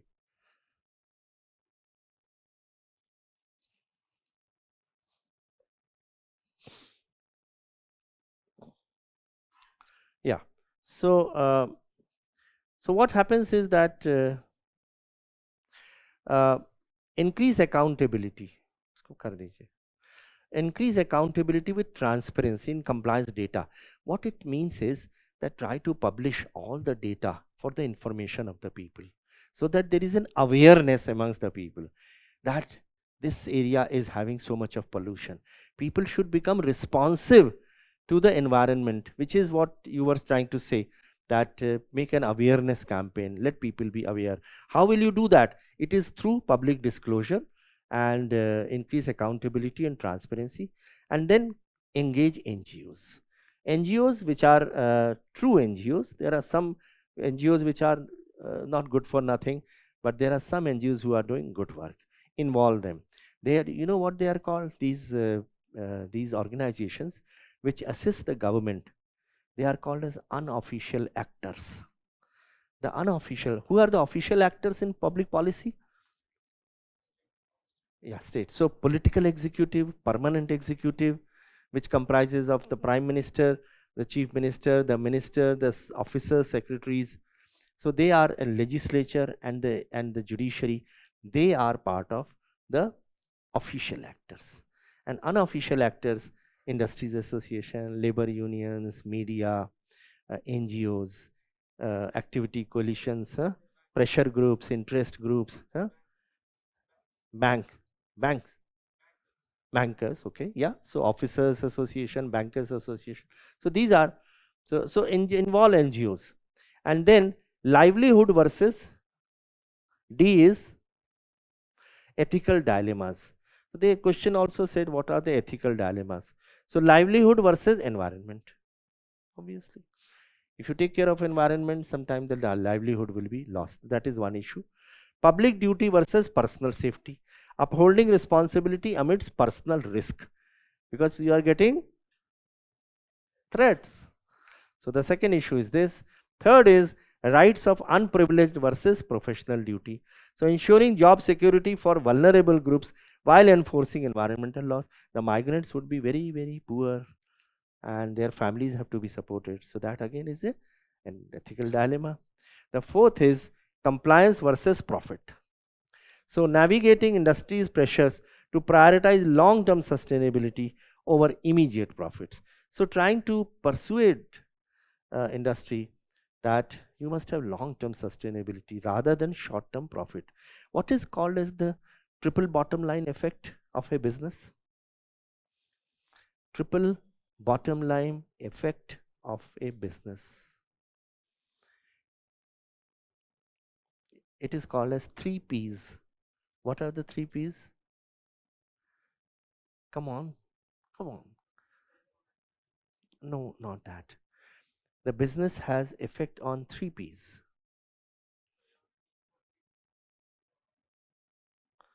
Profit, people, and planet. Planet is that environment. People is the people, their health, the employment, their income.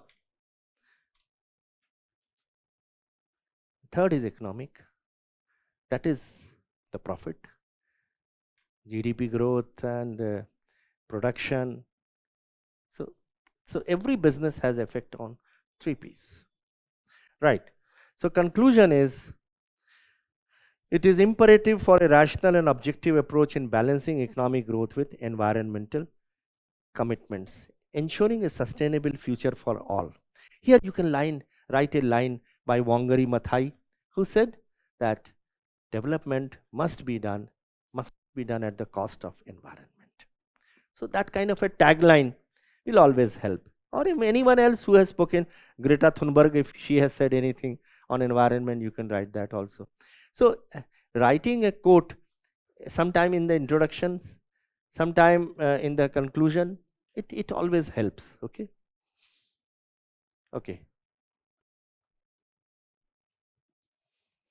You want a break in the meanwhile? 5 minutes break? We'll have 5 minutes break.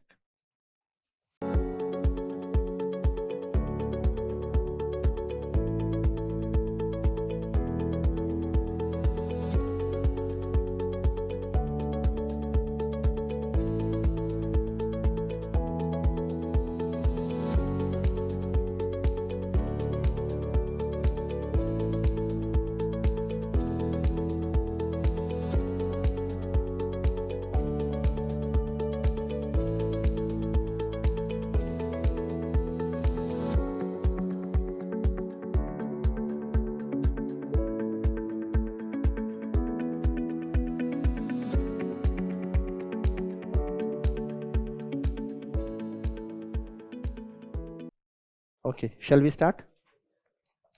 So the next case study, It's slightly the font is too small. I will read it out to you. It's a small case study. You hold a responsible position in the ministry, in the government, and one day in the morning you receive a call from a school of your 11-year-old son that you are required to come and meet the principal. So principal has called you. You proceed to the school and you find your son in the principal's office, and principal informs you that your son has been found uh, wandering aimlessly in the ground during the time the classes were in progress. जिस समय class चल रहे थे उस समय आपका बच्चा जो है बाहर जो है ग्राउंड में एमलेसली घूम रहा था. And the class teacher further informs you that your son has lately become a loner and uh, and sorry and instead of doing questions, besides not doing question in the class, he had also been unable to perform well in the football trials held recently. So you bring your son back from the school, and the evening you, along with your wife, try to find out the reasons for his behavior. After repeated cajoling, your son shares that some children had been making fun of him, and particularly in the WhatsApp group of the students. So I always say that is why that for what's the social media is a double-edged weapon, and it creates more problems and tensions for us rather than helping us out.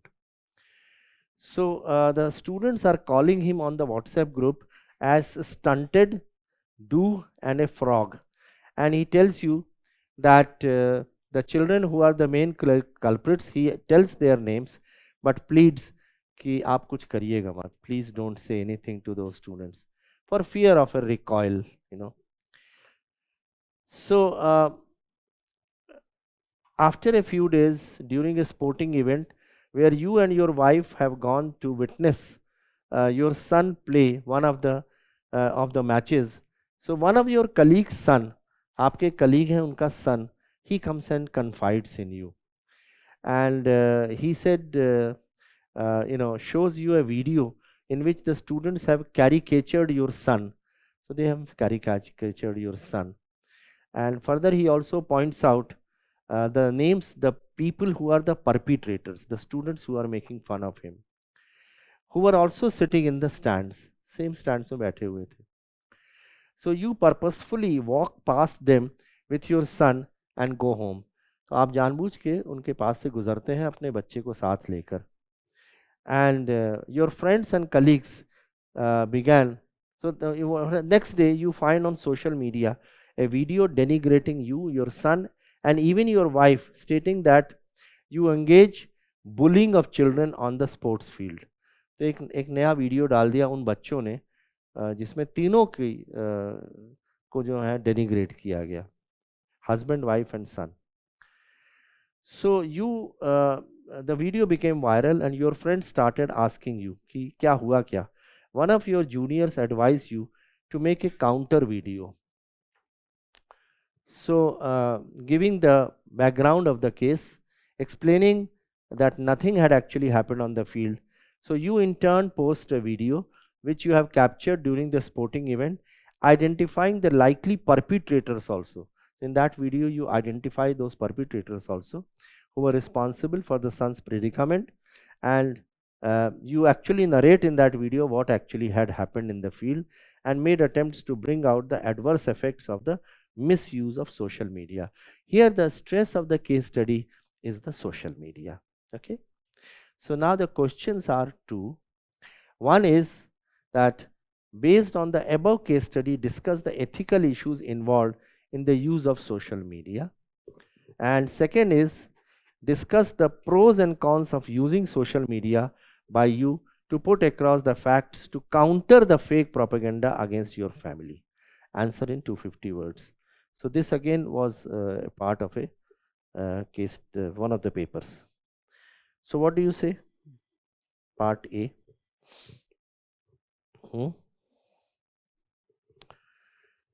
One is, the first part is discuss ethical issues involved in the use of social media.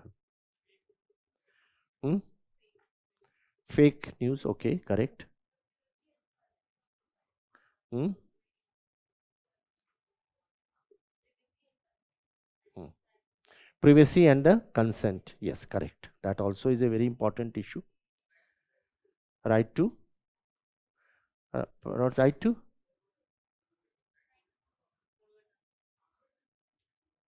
right to be forgotten. Okay, right. Okay. What else? Hmm? Right. Bullying, cyberbullying, correct. Misuse of technology, yes, correct. Morality also, correct. Example is that many times gruesome accident takes place, and instead of helping out those people, people make videos and try to put it on the social media. So the morality of the people, the value system, empathy, compassion, they are going for a 6 because of the social media also. But social media has many pros also. For example, many of the misgivings or wrongdoings of people are exposed. Police constable, if he is not wearing a helmet on the scooter, you take a picture and you project it, that gets. Similarly, there is a lot of trash lying around in a city, you take a photograph and put it on the social media. I remember there was a Shatabdi train which was going, and in Shatabdi train, the boys who serve the food. So after the Shatabdi train is completing its journey, nearing the destination point, they start moving around with trays in their hand, asking for tips. And so one of the passenger took umbrage to that, and he said, this is not correct, it is unethical asking for tips now. So he clicked a photograph and posted it on the social media, and the railway ministry promptly acted on that, and they took action against the contractor. His security was forfeited. So it has got it's a double edged weapon. Many times the internet facilities have to be stopped because a lot of things are put on the social media which is a hate, kind of hate speeches are there. So the approach, I think that there's some problem with this. Can someone help the uh,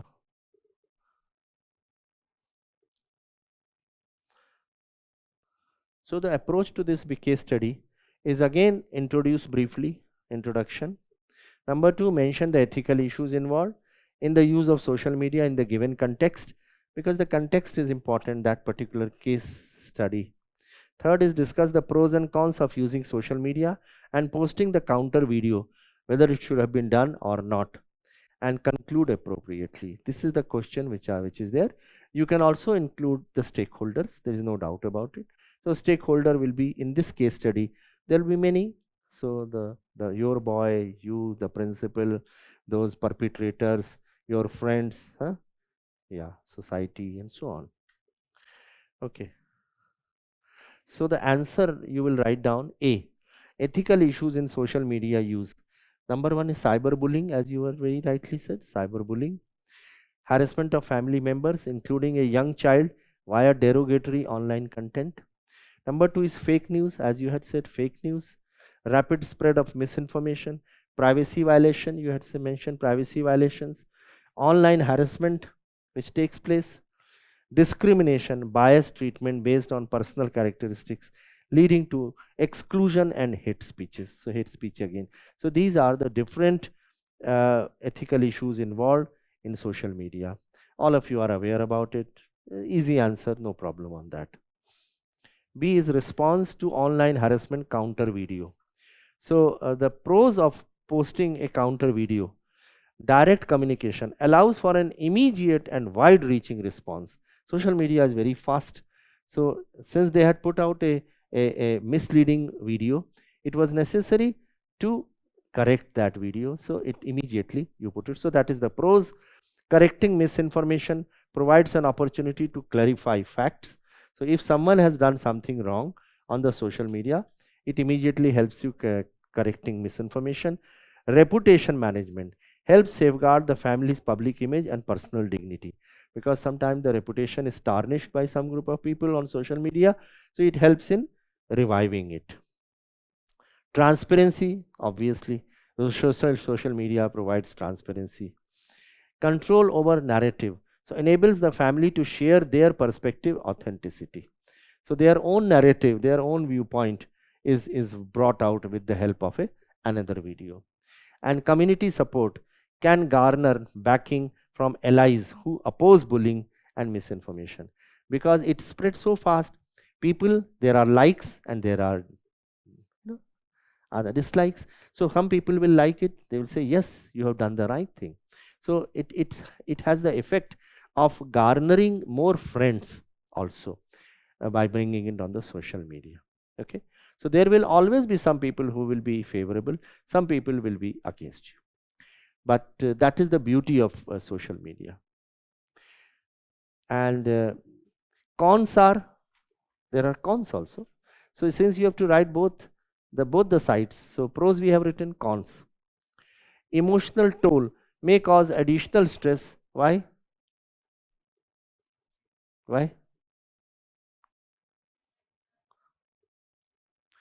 It affects interpersonal relation. It may have a further reaction from the other side. They may post another video which will cause distress to you. So emotional toll may cause additional stress and provoke further negative feedback. Escalating of conflict can be perceived as perpetuating a cycle of allegations. Everyone will keep on putting allegations. Unwanted attention risk drawing more focus to the negative situation. Negative news is always considered to be more important. Positive news nobody gives. So negative news on the social media attracts more people. So therefore, unwanted attention takes place on the negative news. And risks of misunderstanding. Social media communication can be misinterpreted also. Many times it is misinterpreted. And social impact on child. So might inadvertently lead to social isolation from the son. He may become more and more aloof, because parents may not be in a position to spend so much of time with the son, and then the son, after seeing these video, may feel aloof also. So these are some of the cons of the social media.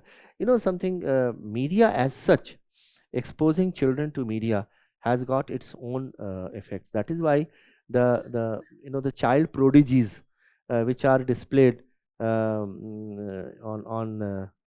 the music and dance competitions on the TVs. Small children, they are singing. Now that puts so much of pressure on them, because if they are not selected, then it puts pressure. So therefore, some people say that bringing children and exposing them to such social glare is probably also not the right thing.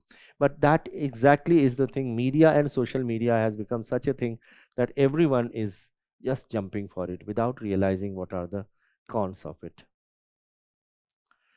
So conclusion is, despite potential drawbacks, taking action by posting a counter video was deemed necessary to defend the family's integrity, counteract harmful narrative, and address cyberbullying head on. So it was necessary in this case, because those children, they did not stop. They had first made the caricature, and then they made another negative kind of video. It was necessary to put an end to it. So one way was to complain to the principal, go and complain to the principal. But second, the principal, whatever you talk to the principal, that may stop for a future, but the damage created by that video which has been put on the social media has to be undone. That has to be done through another video.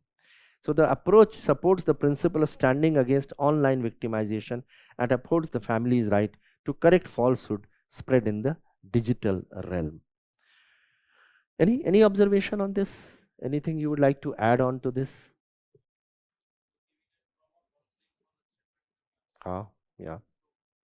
Engage itself, they thought to don't smoke, bringing some wrestlers and kind of thing, and then they'll take them to a lonely room, and there they'll smoke, and they'll show you that how much the cigarette impacts the health. And the child itself, they'll thought that smoking is a bad habit. So it's slowly in the elder age, they'll don't go near to the cigarettes because of the fear. So kind of thing, we can start from the grassroots. Correct. So that can be a part of the conclusion which you have it's written. You can the way forward. What is the way forward regarding the social media? You can always include that as a way forward. Okay, so read this. Are you able to read it? It's a slightly longish thing, but I'm sure you'll be able to.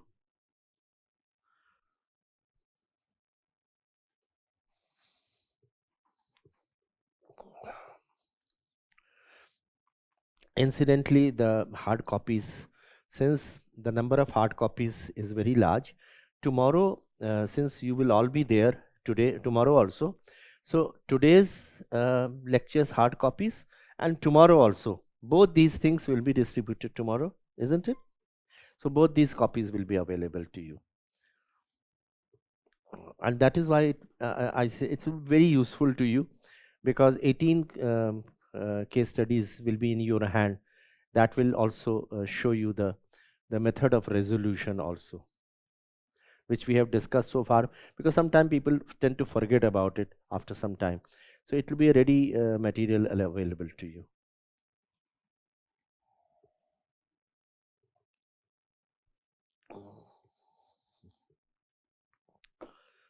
So it is like this, that Rakesh was working as a joint commissioner in transport department. As a part of his job profile, amongst others, he was entrusted with the task of overseeing and controlling the functioning of city transport department. So he was joint commissioner in the transport department, and he also was the city transport department functioning he was seeing. There was a strike by drivers union over the issue of compensation to a driver who died on duty while driving the bus. That came up before him for decision in the matter. So he gathered that the driver was deceased. The bus driver had died. And how he had died, he was plying bus number 528, which passed through the busy and congested roads. It so happened near an intersection there was an accident involving that bus and a car driver. The car was driven by a middle-aged man. It was found that there was an altercation between the driver and the car driver. Heated arguments led to a fight, and the driver gave him a blow. So, lot of passerby had gathered and tried to intervene, but without success. Eventually, both of them were badly injured and profusely bleeding and were taken to the hospital. The driver succumbed to the injuries and could not be saved, but the middle-aged driver's condition was also critical, but he recovered and he was discharged from the hospital. Police immediately came and an FIR was also registered. Police investigation revealed that the quarrel in question was started by the bus driver, and he had resorted to physical violence on that aged gentleman. There was an exchange of blows between them. The city transport department management was considering not giving any extra compensation to the bus driver's family. The family was very aggrieved, depressed and agitated against this discriminatory and non-sympathetic approach of the city transport department. The bus driver was 52 years of age, survived by his wife and two school-going daughters. He was the sole earner of the family. City Transport Department Workers Union took up this issue, and when they found no favorable response from the management, they decided to go on strike. The union's demand was twofold. First was full extra compensation be given to the other drivers who died on duty, and secondly, employment to one family member. So the first one, full extra compensation as given to others drivers. So दूसरे driver को मिला था, इस driver को इसलिए नहीं दिया गया because it was thought that this was started off by that driver and he was at fault. Other people might have died in an accident, so their families were compensated. But here they felt that it was a self-perpetuating injury, and therefore his family is not entitled. And the strike continued for 10 days, and the deadlock remains. What are the options available to Rakesh to meet the above situation, and critically examine each of the options identified by Rakesh. So what are the options available? Pay the compensation like others and the strike ends. What are the pros, what are the cons? Issue gets resolved, the strike is called off. Huh? Commuters who were having a lot of problem because of the strike, so they'll be relieved. Okay. Compensation will. Okay. All right. So the family will be relieved because the compensation will be paid. What are the cons? Set a wrong precedent. Set a wrong precedent. Every other time they will be encouraged कि भाई ठीक है, क्या फर्क पड़ता है, हमारी family को तो मिल ही जाना है. So it will set a wrong precedent. Huh. So what are the other options? Huh? Decline the compensation and the employment. Okay. There are pros and cons. The strike will continue. Okay. The family will be distressed. The commuters will also be distressed. Okay. But it will set as right precedent so that it will not be taken as a precedent for the future, and it will put forward the view that the right thing has to be done, only then you are entitled to that, rule bound.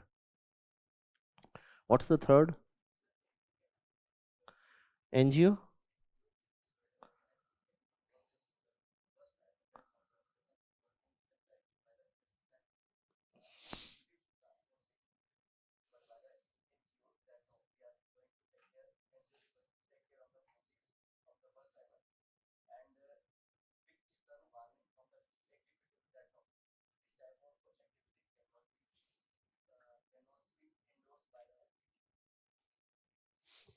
But here the dilemma is being faced by Rakesh. So what is to be done? What is to be done at his hand? That is the issue.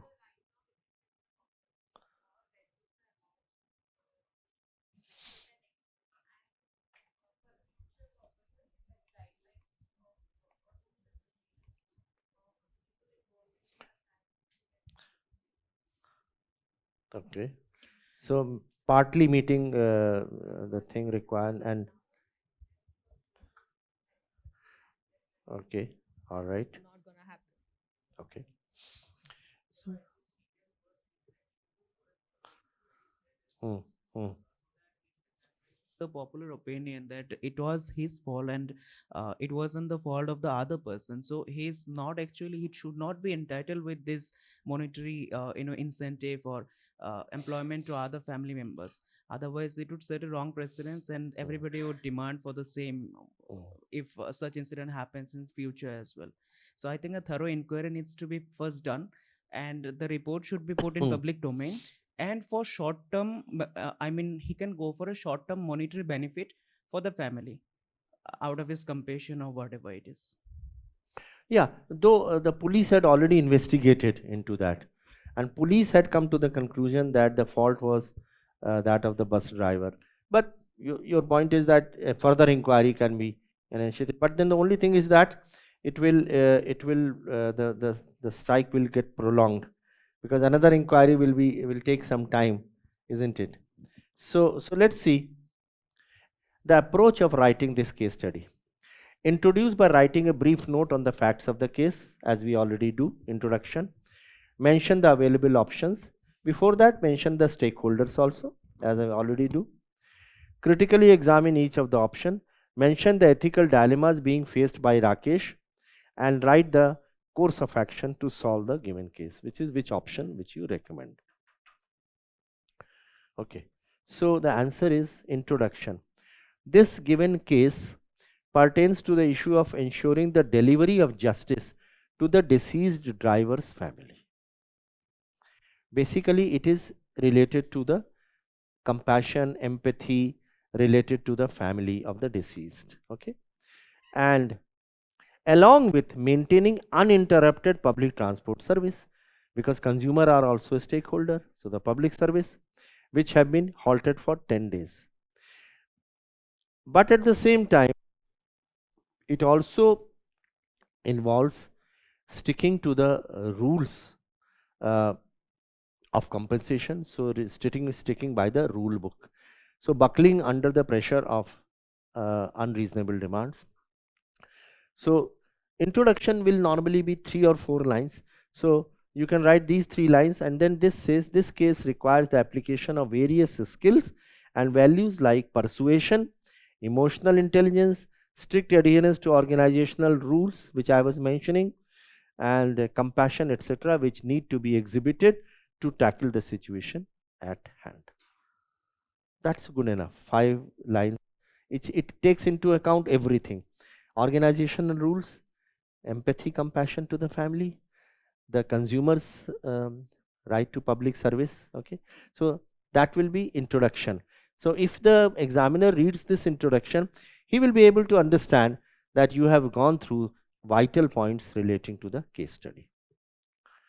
So A and B option, why have we added the two? Because again, A and B questions here, look, what are the option available, and critically examine each of the option. So A and B are part, so related, so therefore we have given answer to both A and B. So A and B options and analysis. Option 1, not interfering with the CTDM, that maintains departmental independence and may demoralize staff and prolong strike. That is the thing, not interfering, that we will not interfere into this, let the strike continue, let it go. So that is one option. I'm not saying that is the most workable option, but it is an option. Number 2, holding talks with the union, consultation, builds trust and can lead to a reasonable solution. Demerit is may encourage bypassing immediate officials in future, because what will happen is that if you hold talks, then it will encourage people bypassing officials. Who are the officials? Yes, so they will come, the union will be tempted, every time there is a problem they will bypass their own official and they will come for consultation to the senior officers. Option 3 is fulfilling union demands, resolves strikes, supports family, sets a precedent for future demands, that is the demerit, so it becomes a wrong precedent. Option 4 is backing CTDM decision. Merit is reinforces department decisions and sends a strong signal. So you support CTDM decision, saying that what they have done is correct. The first one was not interfering, then let them take an action, they will not interfere. The last one is supporting CTDM's decision, reinforces departmental decision and sends a strong signal, but the demerit is it prolongs strike and appears unsympathetic. So the C is the dilemma. Actually C and D, I think they were cut off from the, they were way down in this, but the C is dilemmas. What are the dilemmas in this? So compassion versus objectivity. What is objectivity in this case?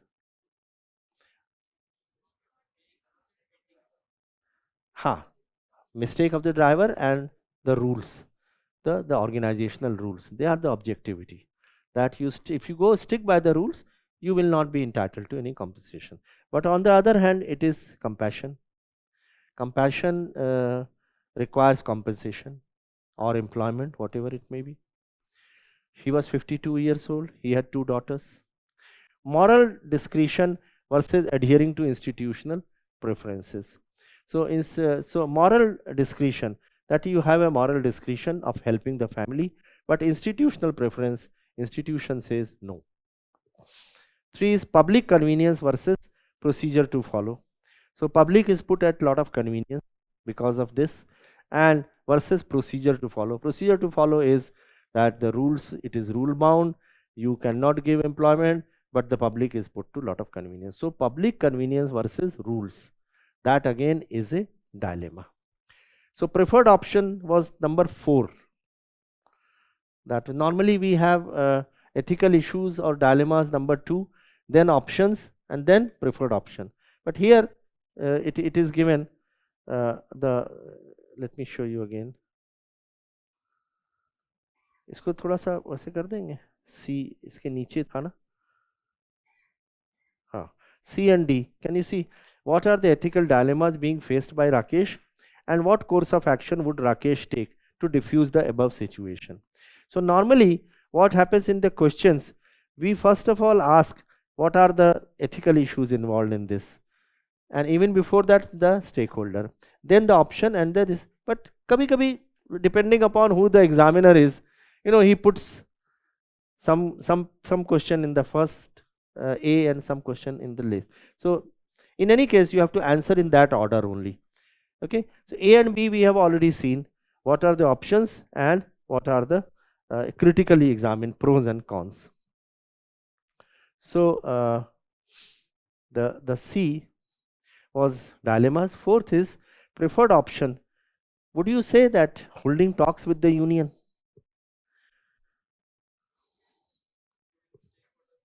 Correct.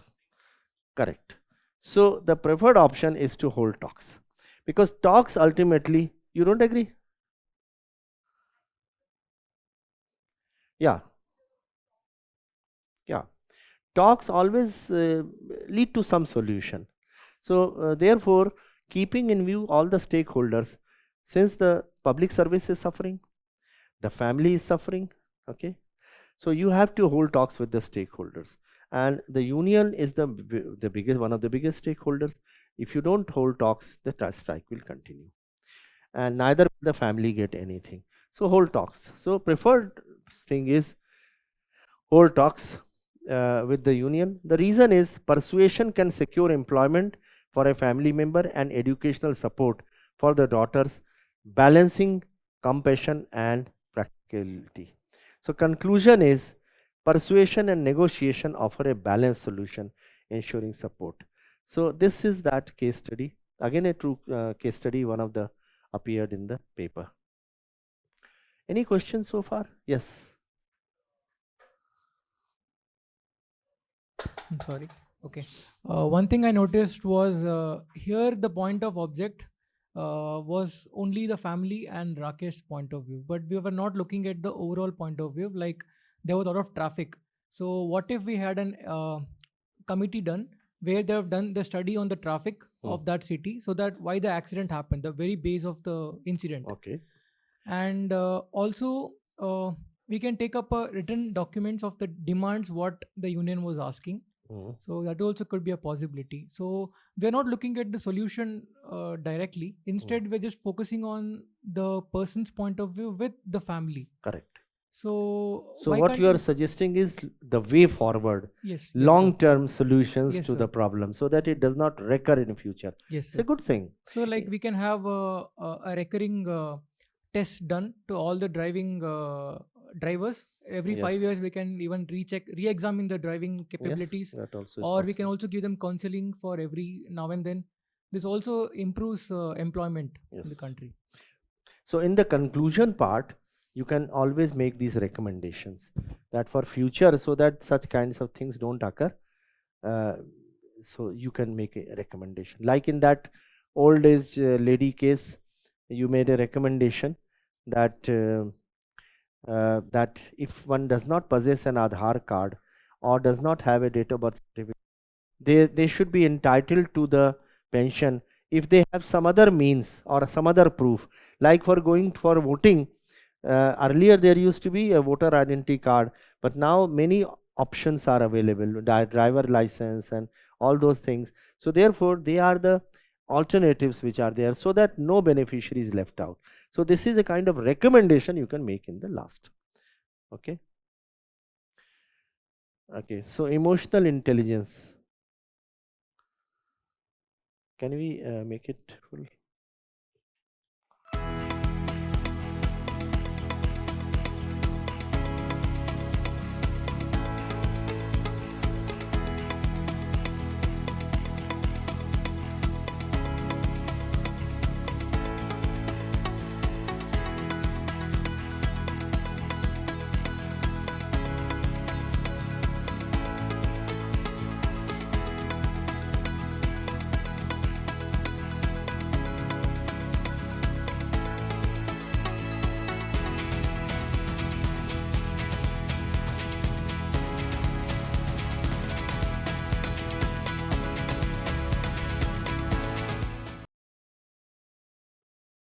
थोड़ा सा नीचे कर दीजिए. हाँ, just read it. It's one of the, again, one of the stories, case studies.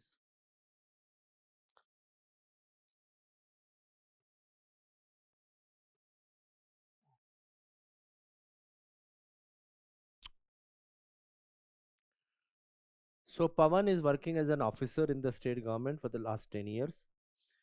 As a part of his routine transfer, he was posted in another department and he joined in a new office along with 5 other colleagues.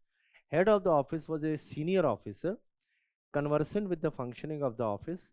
As a part of the general inquiry, Pawan gathered that his senior officer carries the reputation of being very difficult and very insensitive person, having his own disturbed family. So the senior officer himself was having a disturbed family. So initially, all seemed to go well. However, after some time, Pawan felt that the senior officer was belittling him and at times unreasonable. Whatever suggestions given or views expressed by Pawan in the meetings were summarily rejected, and the senior officer would express displeasure in the presence of other. So it was humiliating for Pawan. It became apparent that though there are no serious work related problems, but the senior officer was always on one pretext or the other, would scold him or shout at him. The continuous harassment and public criticism of Pawan resulted in loss of confidence, self esteem, and equanimity. Pawan realized that his relation with his senior officers are becoming very, very toxic and vitriolic, and due to this he felt perpetually tensed, anxious and stressed. His mind was occupied with negativity and caused him mental torture, anguish and agony. Eventually it badly affected his personal life also, family life also, and the family environment. He was no longer joyous, happy and contented even at home. Rather, without any reason, he would lose his temper with his wife and other family members. The family environment was no longer pleasant and congenial. His wife, who was always supportive to him, also became a victim of his negativity and hostile behavior. So, due to harassment and humiliation suffering by him, the comfort and happiness virtually vanished. It damaged his physical and mental health. So, that's the case study. What are the options available with Pawan to cope with the situation? What approach Pawan should adopt for bringing peace, tranquility, and congenial environment in the office and home?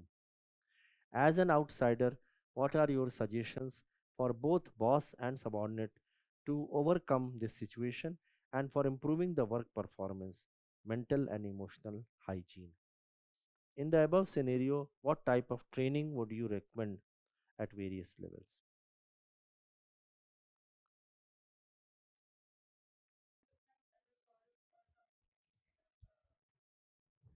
He can talk to still senior person. Okay. Okay. All right. Yeah. Good options. He could request a transfer. That is the fourth option. Correct. He can request a transfer. Maintain status quo and self medical counseling for him, and so that he can maintain the thing in the office or his temper. And yes, as a colleague rep pointed that he can ask for his transfer or the senior's transfer from the department.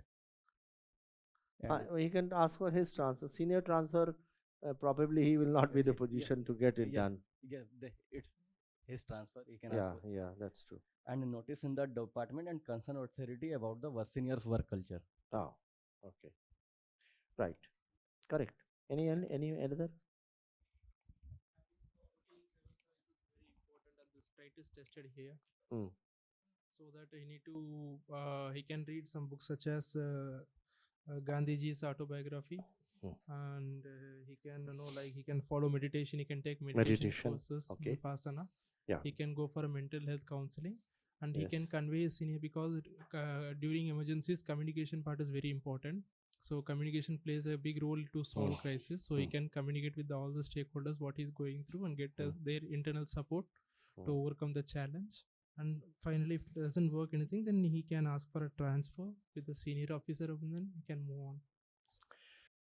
So all the suggestions given by all the three of you are absolutely correct. They are the options available which are there. So let's see. The approach to the this case study: briefly write down the facts of the given case and identify issues involved. So normally in introduction we will write a short summary and the issues involved, the dilemmas involved or the issues involved, and then write down the options available with Pawan and mention the approach which Pawan should take to remedy the situation. Here you have seen I have combined issues. You can basically it is just to tell you that introduction you have to write, then ethical issues you have to write, stakeholders also you have to write. These three things don't forget, always write this thing. Then option available, mention the approach which Pawan should take. So one of the option which should be recommended. Give your suggestion to improve the situation. Suggest training for officers, various levels. Conclude accordingly. Basically, the format remains the same. So, introduction is Pawan is an officer of the state government, faces harassment from a difficult senior, affecting his mental health and family life. So, you can elongate it also, okay, in which you can mention some of the issues there, or you can write a separate issues, ethical issues involved in this case also. But I'm writing down first of all the answers to the question which are specifically written there, okay, that you have to answer. But other things are optional. If they have not been asked for, if find time or the number of words, you can add that. But as I said, stakeholder don't take much time or much space also. So do write stakeholder and the intro part, okay. The other things, if you find time, you can introduce the ethical issues involved also, but do answer the specific points which are asked in the question. So options for Pawan. So personal level, practice stress relieving activities, seek professional help and communicate with family for support. So you can also lean on the shoulders of your friends and other people also, for support, colleagues also. So communication always helps in relieving stress, and mindfulness, self-relieving, stress-relieving activities, seek professional help. So that is presuming that he stays in the same department. Okay. So continuing there, he has to ensure that his health remains intact. Office level, talk privately to the seniors, discuss with colleagues, the thing which you said, that talk to the senior people and discuss with colleagues or seek leave transfer, or ultimately if nothing is happening, proceed on long leave or seek transfer, isn't it? So they are the options available. And out of these, recommended option is at home, communicate openly with family, seek their support and consult a counselor. So consultation with a counselor is necessary because he is feeling terrible, and he's passing on the entire thing to his family members. So both are in fact getting troubled, he himself as well as his family. And at office, gather feedback from colleagues, respectfully confront the senior, or collectively address the issue with higher authorities. So one method which sometimes people do is go and seek time from the senior and confront him point blank. It may further lead to confrontation. So that is also an option, thing which may happen. But sometimes it is good to go to the next senior colleague and tell him that this is what is happening, and would you kindly help me out? So that also is sometime done. So what are the things which you already mentioned? One is stress relieving activities, professional help, counselor, communication with the family for support, talk privately to the senior person, with colleagues and senior people, still senior people, or take leave or transfer. So communicate with family and take feedback from the colleagues. So suggestions for boss and subordinates.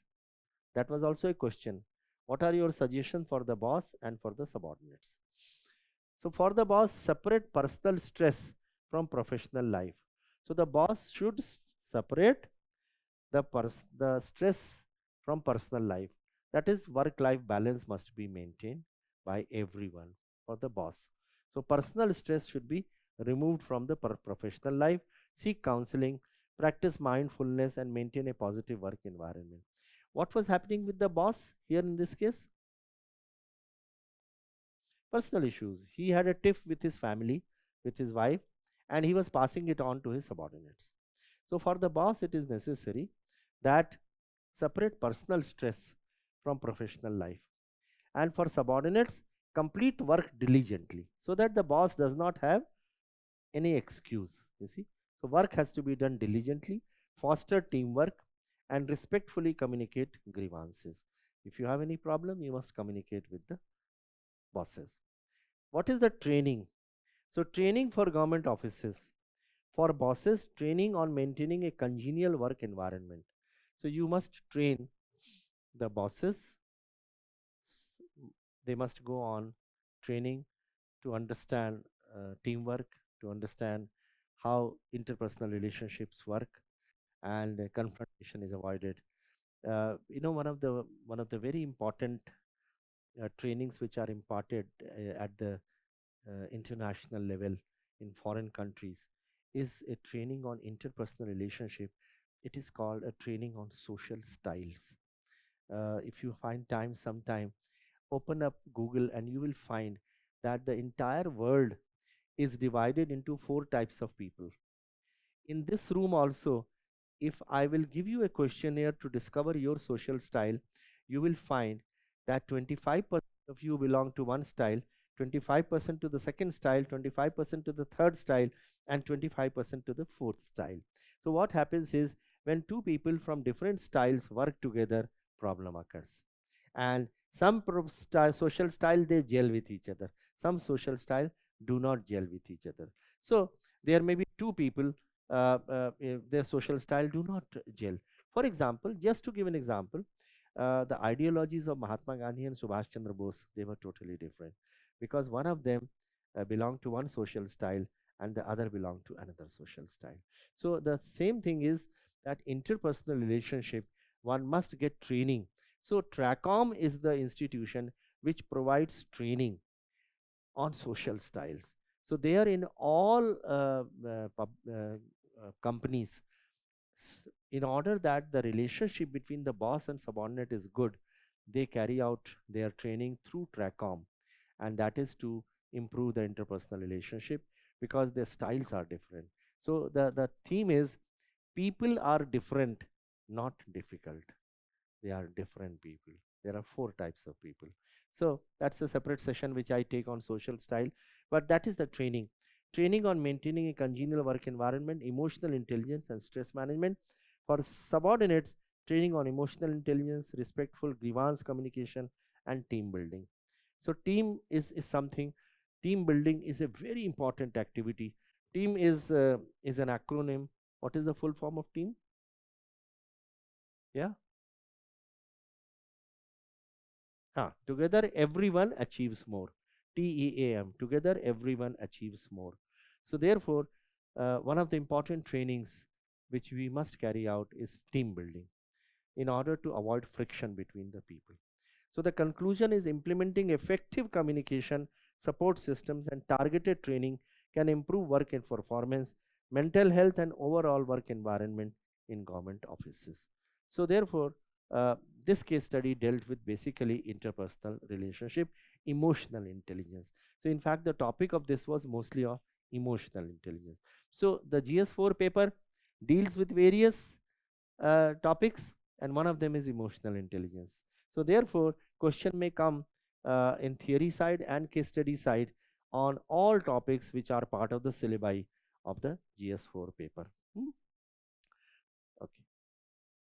So please read this case study.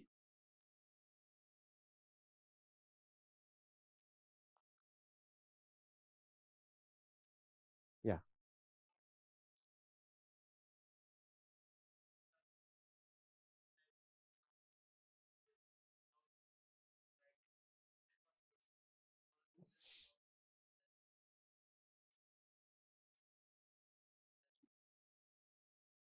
in this paper.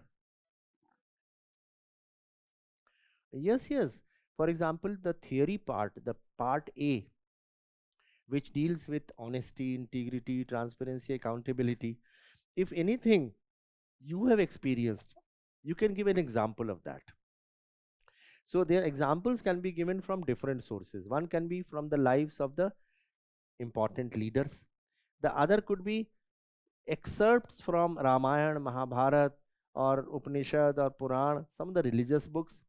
Third could be your own examples, which you have undergone yourself.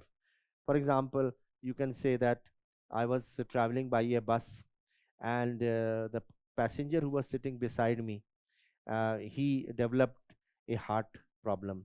So I immediately, took him to the nearest hospital.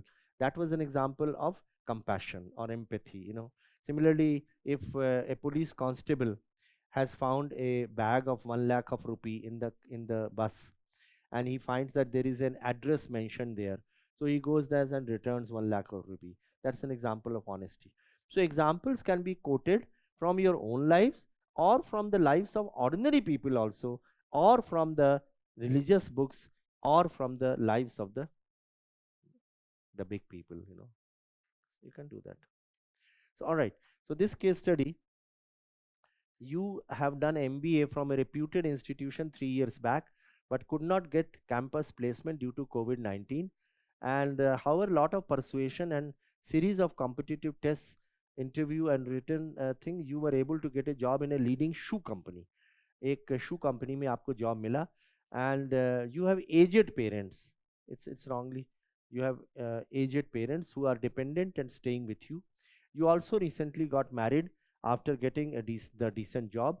You are allotted the inspection section, which is responsible for clearing the final product. So you are in charge of the quality control, so of that particular company. Hmm? So you are doing your job very well, and you are been appreciated by the management also, because of your performance. The company is doing good business for the last 5 years in domestic market, and suddenly it decides that why not have business in the foreign market also. So it wanted to explore business in Europe.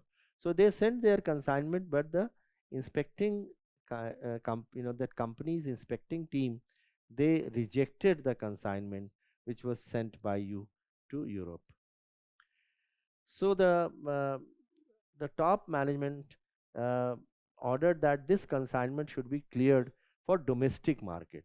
उन्होंने कहा वहाँ तो they did not accept it, but probably we will be able to sell it in the domestic market.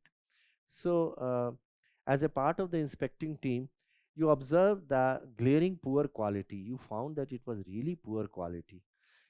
You had not done that inspection when it was sent to the Europe, but now you are a part of the inspecting team, and you have been asked to clear it for the domestic market. All other members, they sign. You are told by your immediate superior ki you also sign, but you find that it is a very, very bad quality, and therefore the ethical dilemma comes before you, because you feel your own reputation, the company's reputation, is at stake. If you clear it, the consumers will feel ditched, they will feel grievance, they will make complaints, the brand image and reputation of the company will also suffer. So you feel that it will be counterproductive in the long run. So you are advised by the top management ki you better clear it, otherwise we may have to chuck, your services will be dispensed with. So now under the given condition, what are the options available to you as a member of the inspecting team? You are a member of the inspecting team. Critically evaluate each of the options. What option would you adopt, and what are the ethical dilemmas being faced by you? So they are the typical specific questions which have been asked. So tell me, what are the answers?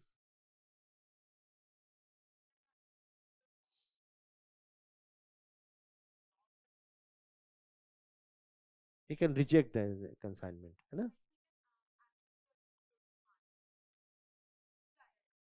Yeah. He can reject the consignment, and then there is a possibility that he would lose his job. He can accept it, he will retain his job. Integrity, yes.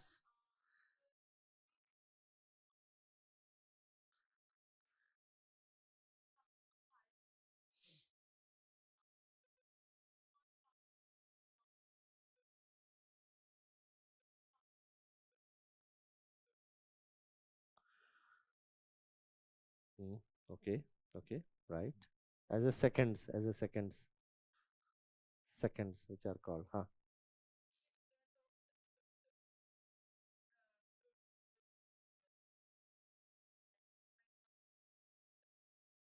Okay, all right.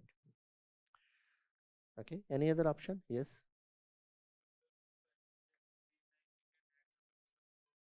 Okay. The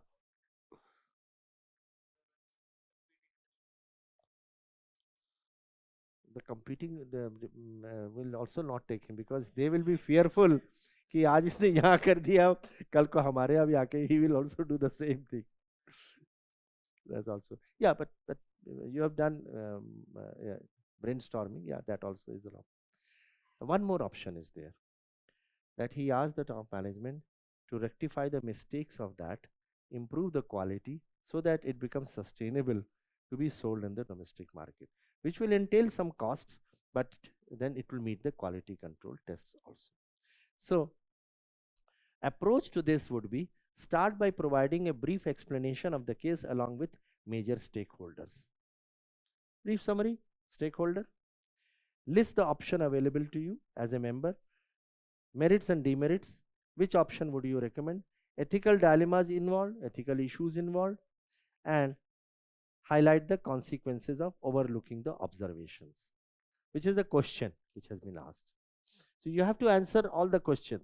Beside that, do try to add stakeholder and short summary and ethical issues involved.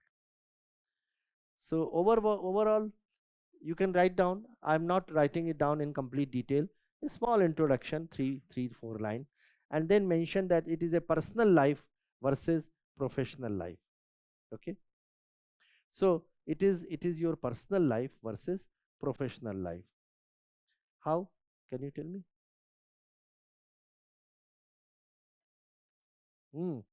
Yeah, job. Yeah. Yes. Correct. Correct. Yes. Parents. Correct. Correct. Correct. Correct.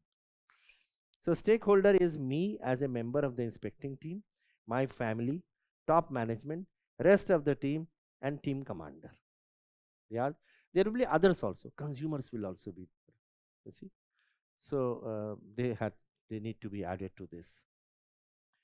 So A and B options and justification I have combined because that is generally we are writing in a tabular form. So option, merits and demerits. Option 1 is clear consignment. कोई problem ही नहीं है, sign कर दीजिए consignment को. Merit is job security and favor with management. So management will be favorable to you and you will secure your job. Demerit is potential future blame and company reputation damage. Tomorrow if there are some legal issues, so the company may chuck you out. They'll say you are responsible. तुमने तो clear किया था. So he has this problem in future ready for him. That he had signed that inspection team. So therefore, there is a potential future blame and company reputation damage also. Company reputation damage is bound to occur when the consumers will complain, the image will suffer. Option 2 is refrain from signing. And he says ki, bhai, I will not sign. Let everyone else sign, but I will not sign. That is also an option. Okay. In which case, you maintain personal integrity because you have not signed. Okay. And potential company correction. So you are in a position to maintain your personal integrity. The risk is job that still is there because people, your top management will say, all right, you have not signed, so we will get rid of your job. But your integrity will be saved. Third is reject consignment. So you write the consignment is rejected. That's totally the other extreme. So uphold duty and may gain higher recognition. You will get higher recognition in other places. People will say that you have done the right thing, and causes company loss and risk of termination. So it will result in company's loss. Why? Product will not be sold. It can't be marketed. So therefore company's loss will be there. Europe में तो वैसे ही नहीं cell कर पाए, अब India में भी नहीं सेल कर पाएंगे, so there will be companies loss and also risk of termination, you will lose your service. So option 4 is make a complaint to the board of directors. So this was higher management which was pressing him, so make a complaint to the board of directors. So the merit is you protect company's reputation and shows loyalty. So you tell the company, the board, that wrong is being done. You, in a way, you complain against the management to the board of directors. So in a way, you are bypassing immediate management, risking job security, because the board may side with the management and may not side with you. So the job risking, but that is an option. You see, option में जैसे मैंने कहा ना, option you have to include all possible options, some workable and some not workable, but include that will show that you can think in different ways. And then last is repair and rebrand. So you repair the present consignment and sell it in the market. So the merit is minimize loss and protects reputation. Demerit is there is an additional cost, because when you have to repair it, it will entail additional cost and possible management rejection. So the rejection, the possible rejection is that management may say we will not entail that much of cost, so management rejects the proposal. So what are the preferred option? Repair and rebrand. That probably will be the best, which will loss bhi nahi hoga, and at the same time reputation and brand image of the company will also be there. Then you can make a complaint to the board after it is rebranding, saying that this was being done, it was wrong. Balancing job security and company's integrity.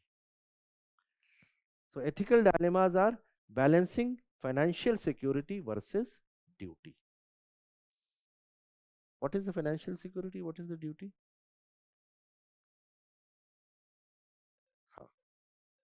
Correct. Yes. What is insubordination versus integrity? So here the issue is that you are not following the orders of your management, insubordination, but you have integrity. So insubordination versus integrity. Obedience to seniors versus organizational loyalty.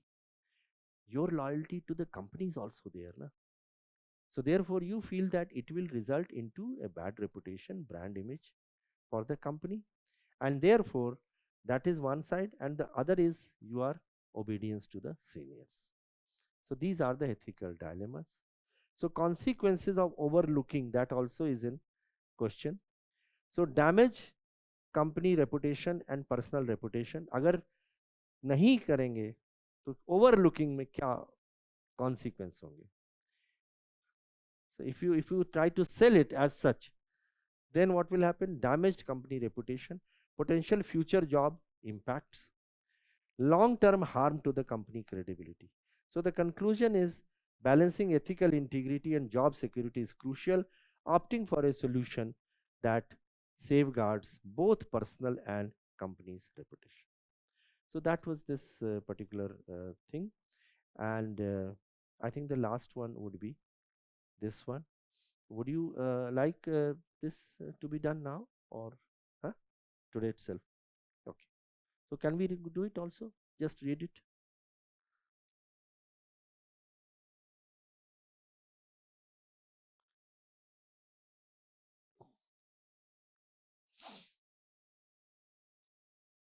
Are you struggling to understand ethical theories and their practical applications? Many UPSC aspirants face this challenge when preparing for the ethics mains paper. To aid aspirants conquer it, Vision IS presents the Ethics Case Studies classes from 30th June, 5 p.m.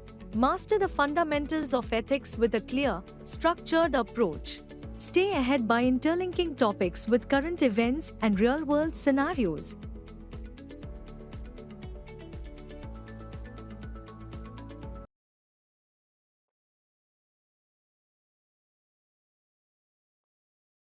Let's complete today's thing so that tomorrow we can start off with a fresh 9 case studies.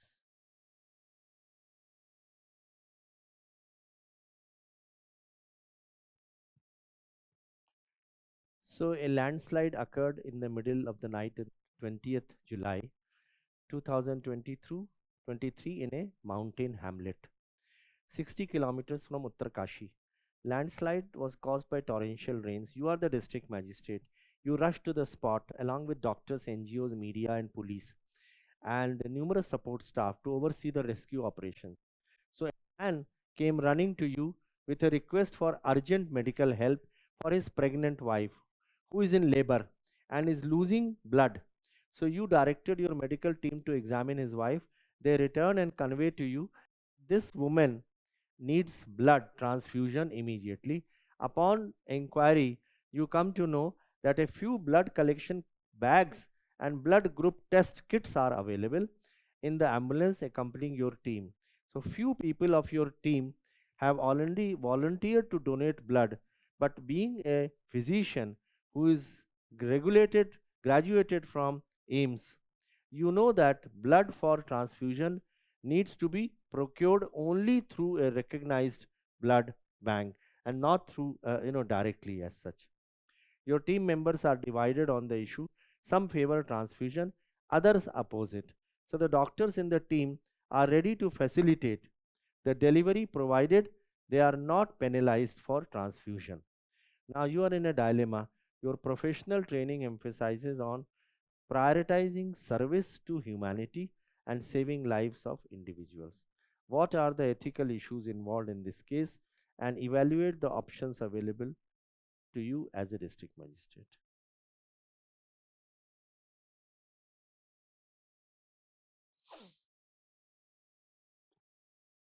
What will you do?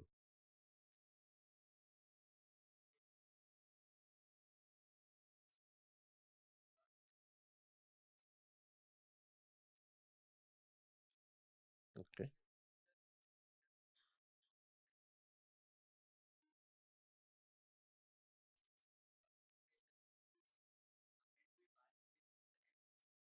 Mm. Okay. All right. Good enough. That's definitely a good justification and reasoning also. So let's see. Approach. Give a brief overview of the case, state the ethical issues involved, enlist the options available, evaluate the option, and conclude. That's the general format. Let's see. Case study overview. So, complex bureaucratic challenges in a landslide disaster. In one line, we have written, but you will write 3-4 lines, giving that this is the crux of the case study. So that the introduction part itself explains what this case study is about. So that is Saransh, a brief summary. Stakeholder, pregnant woman, district magistrate, medical team, NGOs, media, police, support staff, blood donors, blood banks, patients, family members, and so on. So they are the stakeholders. You can also write it in the form of a box. So stakeholder, did I tell you or not? I showed it to you. No? So you can write it in the form of a vertical box also. That also is a beautiful way of explaining. So you can write it this way. इसको जरा करिएगा, touch.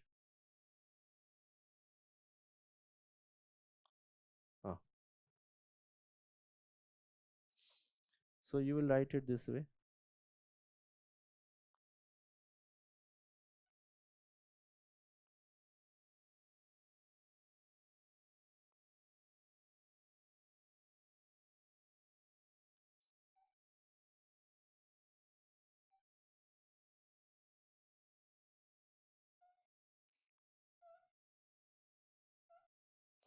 So here you could write pregnant woman,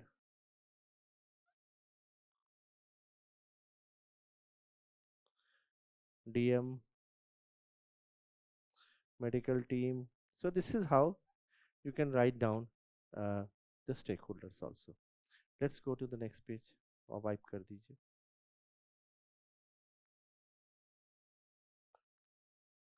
So the answer, ethical issues. It's a dual role conflict. Dual role conflict क्यों हुआ? हाँ, it's a doctor who has graduated from AIMS and he has joined civil service. So therefore, he has both the responsibilities on his head. One, being a doctor, he has to take care following the procedure. So the ethical dilemma automatically comes. On one hand, he wants to save the life of that lady also. He doesn't want to go into the bureaucratic formalities, but at the same time, he is a doctor. So there is an ethical dilemma. So dual role conflict, the physician district magistrate faces a clash between medical standards and the need for quick disaster response. Second is rules versus discretionary power. So exercise of discretionary power. What is discretionary power here? So keeping aside the regulation, blood transfusion, you carry out. So that is your discretion. You play the discretion. So discretion power versus rules. Number 3 is medical ethics is also an issue, because medical ethics provide for certain procedure to be followed. Leadership issues. Why leadership issues? Because DM is the leader and the team does not agree with him. So there is a leadership issue also. So there he has to carry his team along. Together they have to be carried along. So team disagreement over blood transfusion affects teamwork. And resource utilization dilemma. What is that? So the being a mountainous area, mountain area where there is hardly any infrastructure available, of infrastructure support, and that is again a dilemma that I'm not having the best facilities available. So the options for the DM. One option is that consult higher medical authorities. The merit is it ensures protocol adherence and legal compliance, but the demerit is it will delay. The lady is losing blood. You have to take immediate action. May appear as shirking responsibility. Rather than taking out DM is a leader and he has to take the responsibility rather than consulting the senior. But it is an option, you see. So not taking action is also an option, but you will not recommend that option. You will write it as one of the option, but you will not recommend it. Number 2 is allow unauthorized blood transfusion. Merit is it meets immediate medical needs, patient centric. So you will be able to probably save the patient. Demerit is potentially legal regulatory repercussions. It may have legal repercussions tomorrow if something goes wrong, and breaches the protocol. Number 3 is transfusion with unauthorized blood alternatives. So after informed consent. So this is it, that you carry it out with consent. So you take consent from either the patient, if the patient can give the consent, or you take consent from the relatives. And after taking consent, then you carry out the transfusion. Okay, this has a minimum legal risk also, and it is always done. I don't know whether any one of you sees the 2 important OTT films which deal with the medical profession. One is called Dr. House and the other is The Good Doctor. Beautiful web series. I don't know if any one of you have seen Dr. House. You have seen it. And the other is The Good Doctor. So that talks about an autistic doctor, so who suffers from autistic problems. Okay. So the conclusion is the last option is probably the best. You take the consent from the patient. Okay. It is essential to promote open dialogue with the medical team and clear communication with the media and public to manage perceptions. So communication is the key.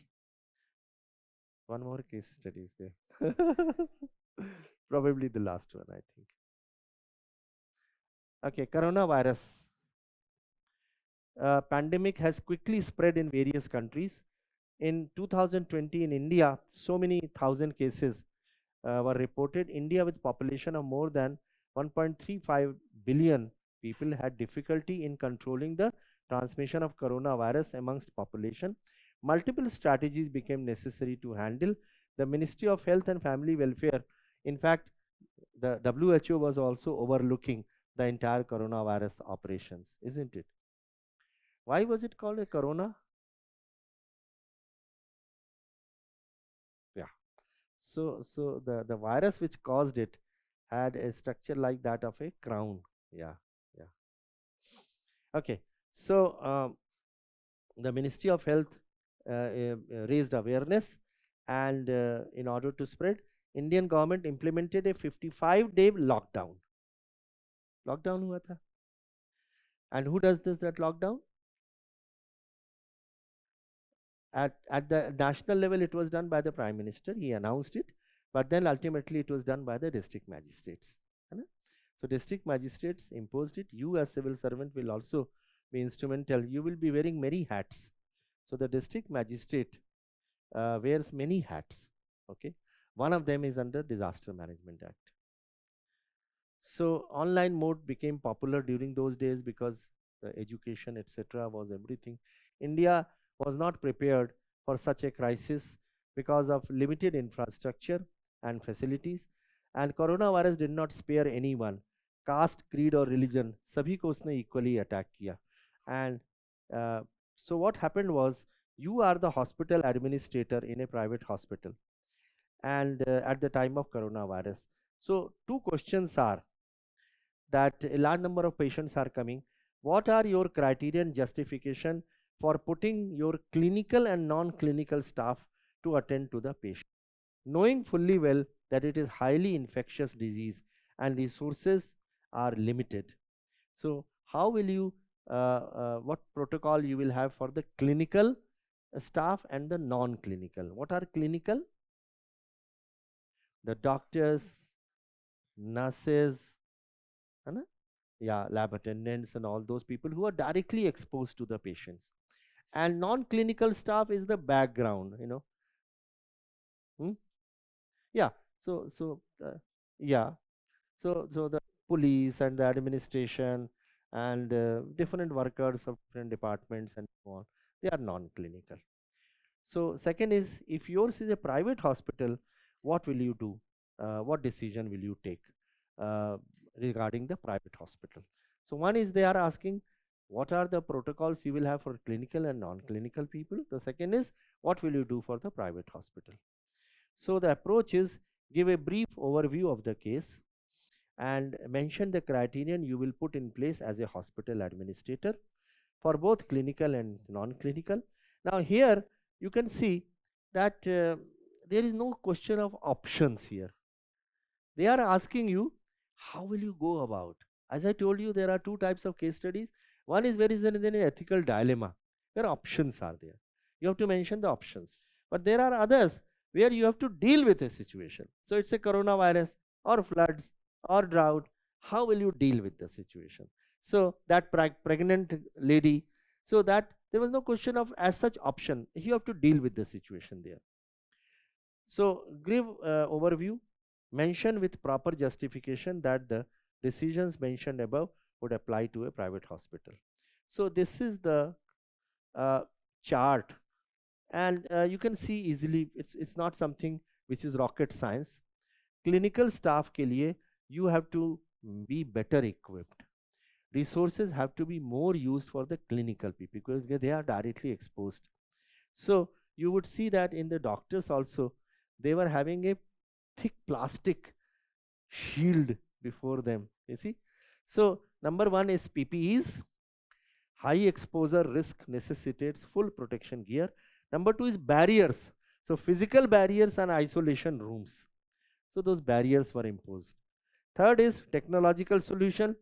What are they? Come on.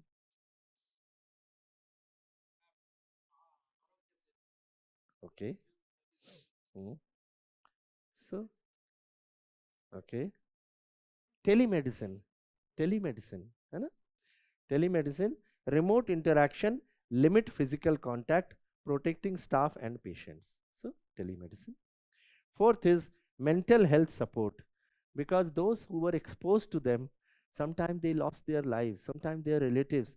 So they were mentally very becoming unsound. It was getting, affecting their mental health. So you have to take care of the psychological support also. Non-clinical staff, safe work practices. So what were those? आप क्या रखना, क्या क्या किया? Mask, sanitizers, hand wash, washing of hands, eh? क्या चीज? Vitamins. Yeah, okay. Yeah, why not? Immunity. Second is training. So regular training ensures adherence to the safety protocols. So training for the staff. And third is health and welfare support. So access to healthcare and insurance support. Insurance support is again necessary because earlier to hum log insurance support we used to do it only for tax benefit, but now insurance support is actually necessary because we were losing our near and dear ones. Okay, so the adaptation for a private hospital, similar safety and operational protocol as in the public hospital. Number two, financial practices, regulate treatment costs. Ethical issue hai. Why? Cost is very high. They were demanding, they were literally blackmailing the patients. Several crores of rupees, so you have to. Yeah.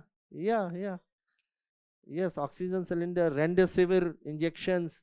So therefore you have to regulate uh, treatment costs and ensure transparency in billing and compliance monitoring. So have flying squads, inspections, so that the private people do not exploit the consumers and the people, the patients.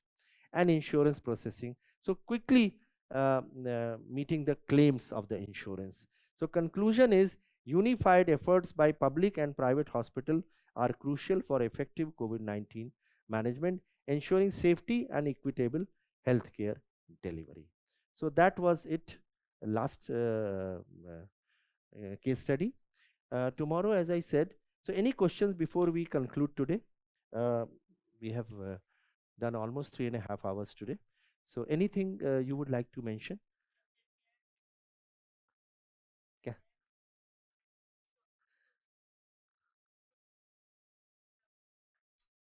Yeah, surely. Why not? In the conclusion, you can add setting up SOPs for every kind of staff, because this was an epidemic which was never expected of, and therefore you need to have special protocols for that. So yes, absolutely. Yes. So therefore my view is that whichever thing you find you are better prepared, you attempt that first, because simple things you should do first rather than getting stuck on the things. But different people have different opinions. Some people find theory portion more easy, so it depends on you totally. Thank you so much. It was wonderful being with you. See you then tomorrow.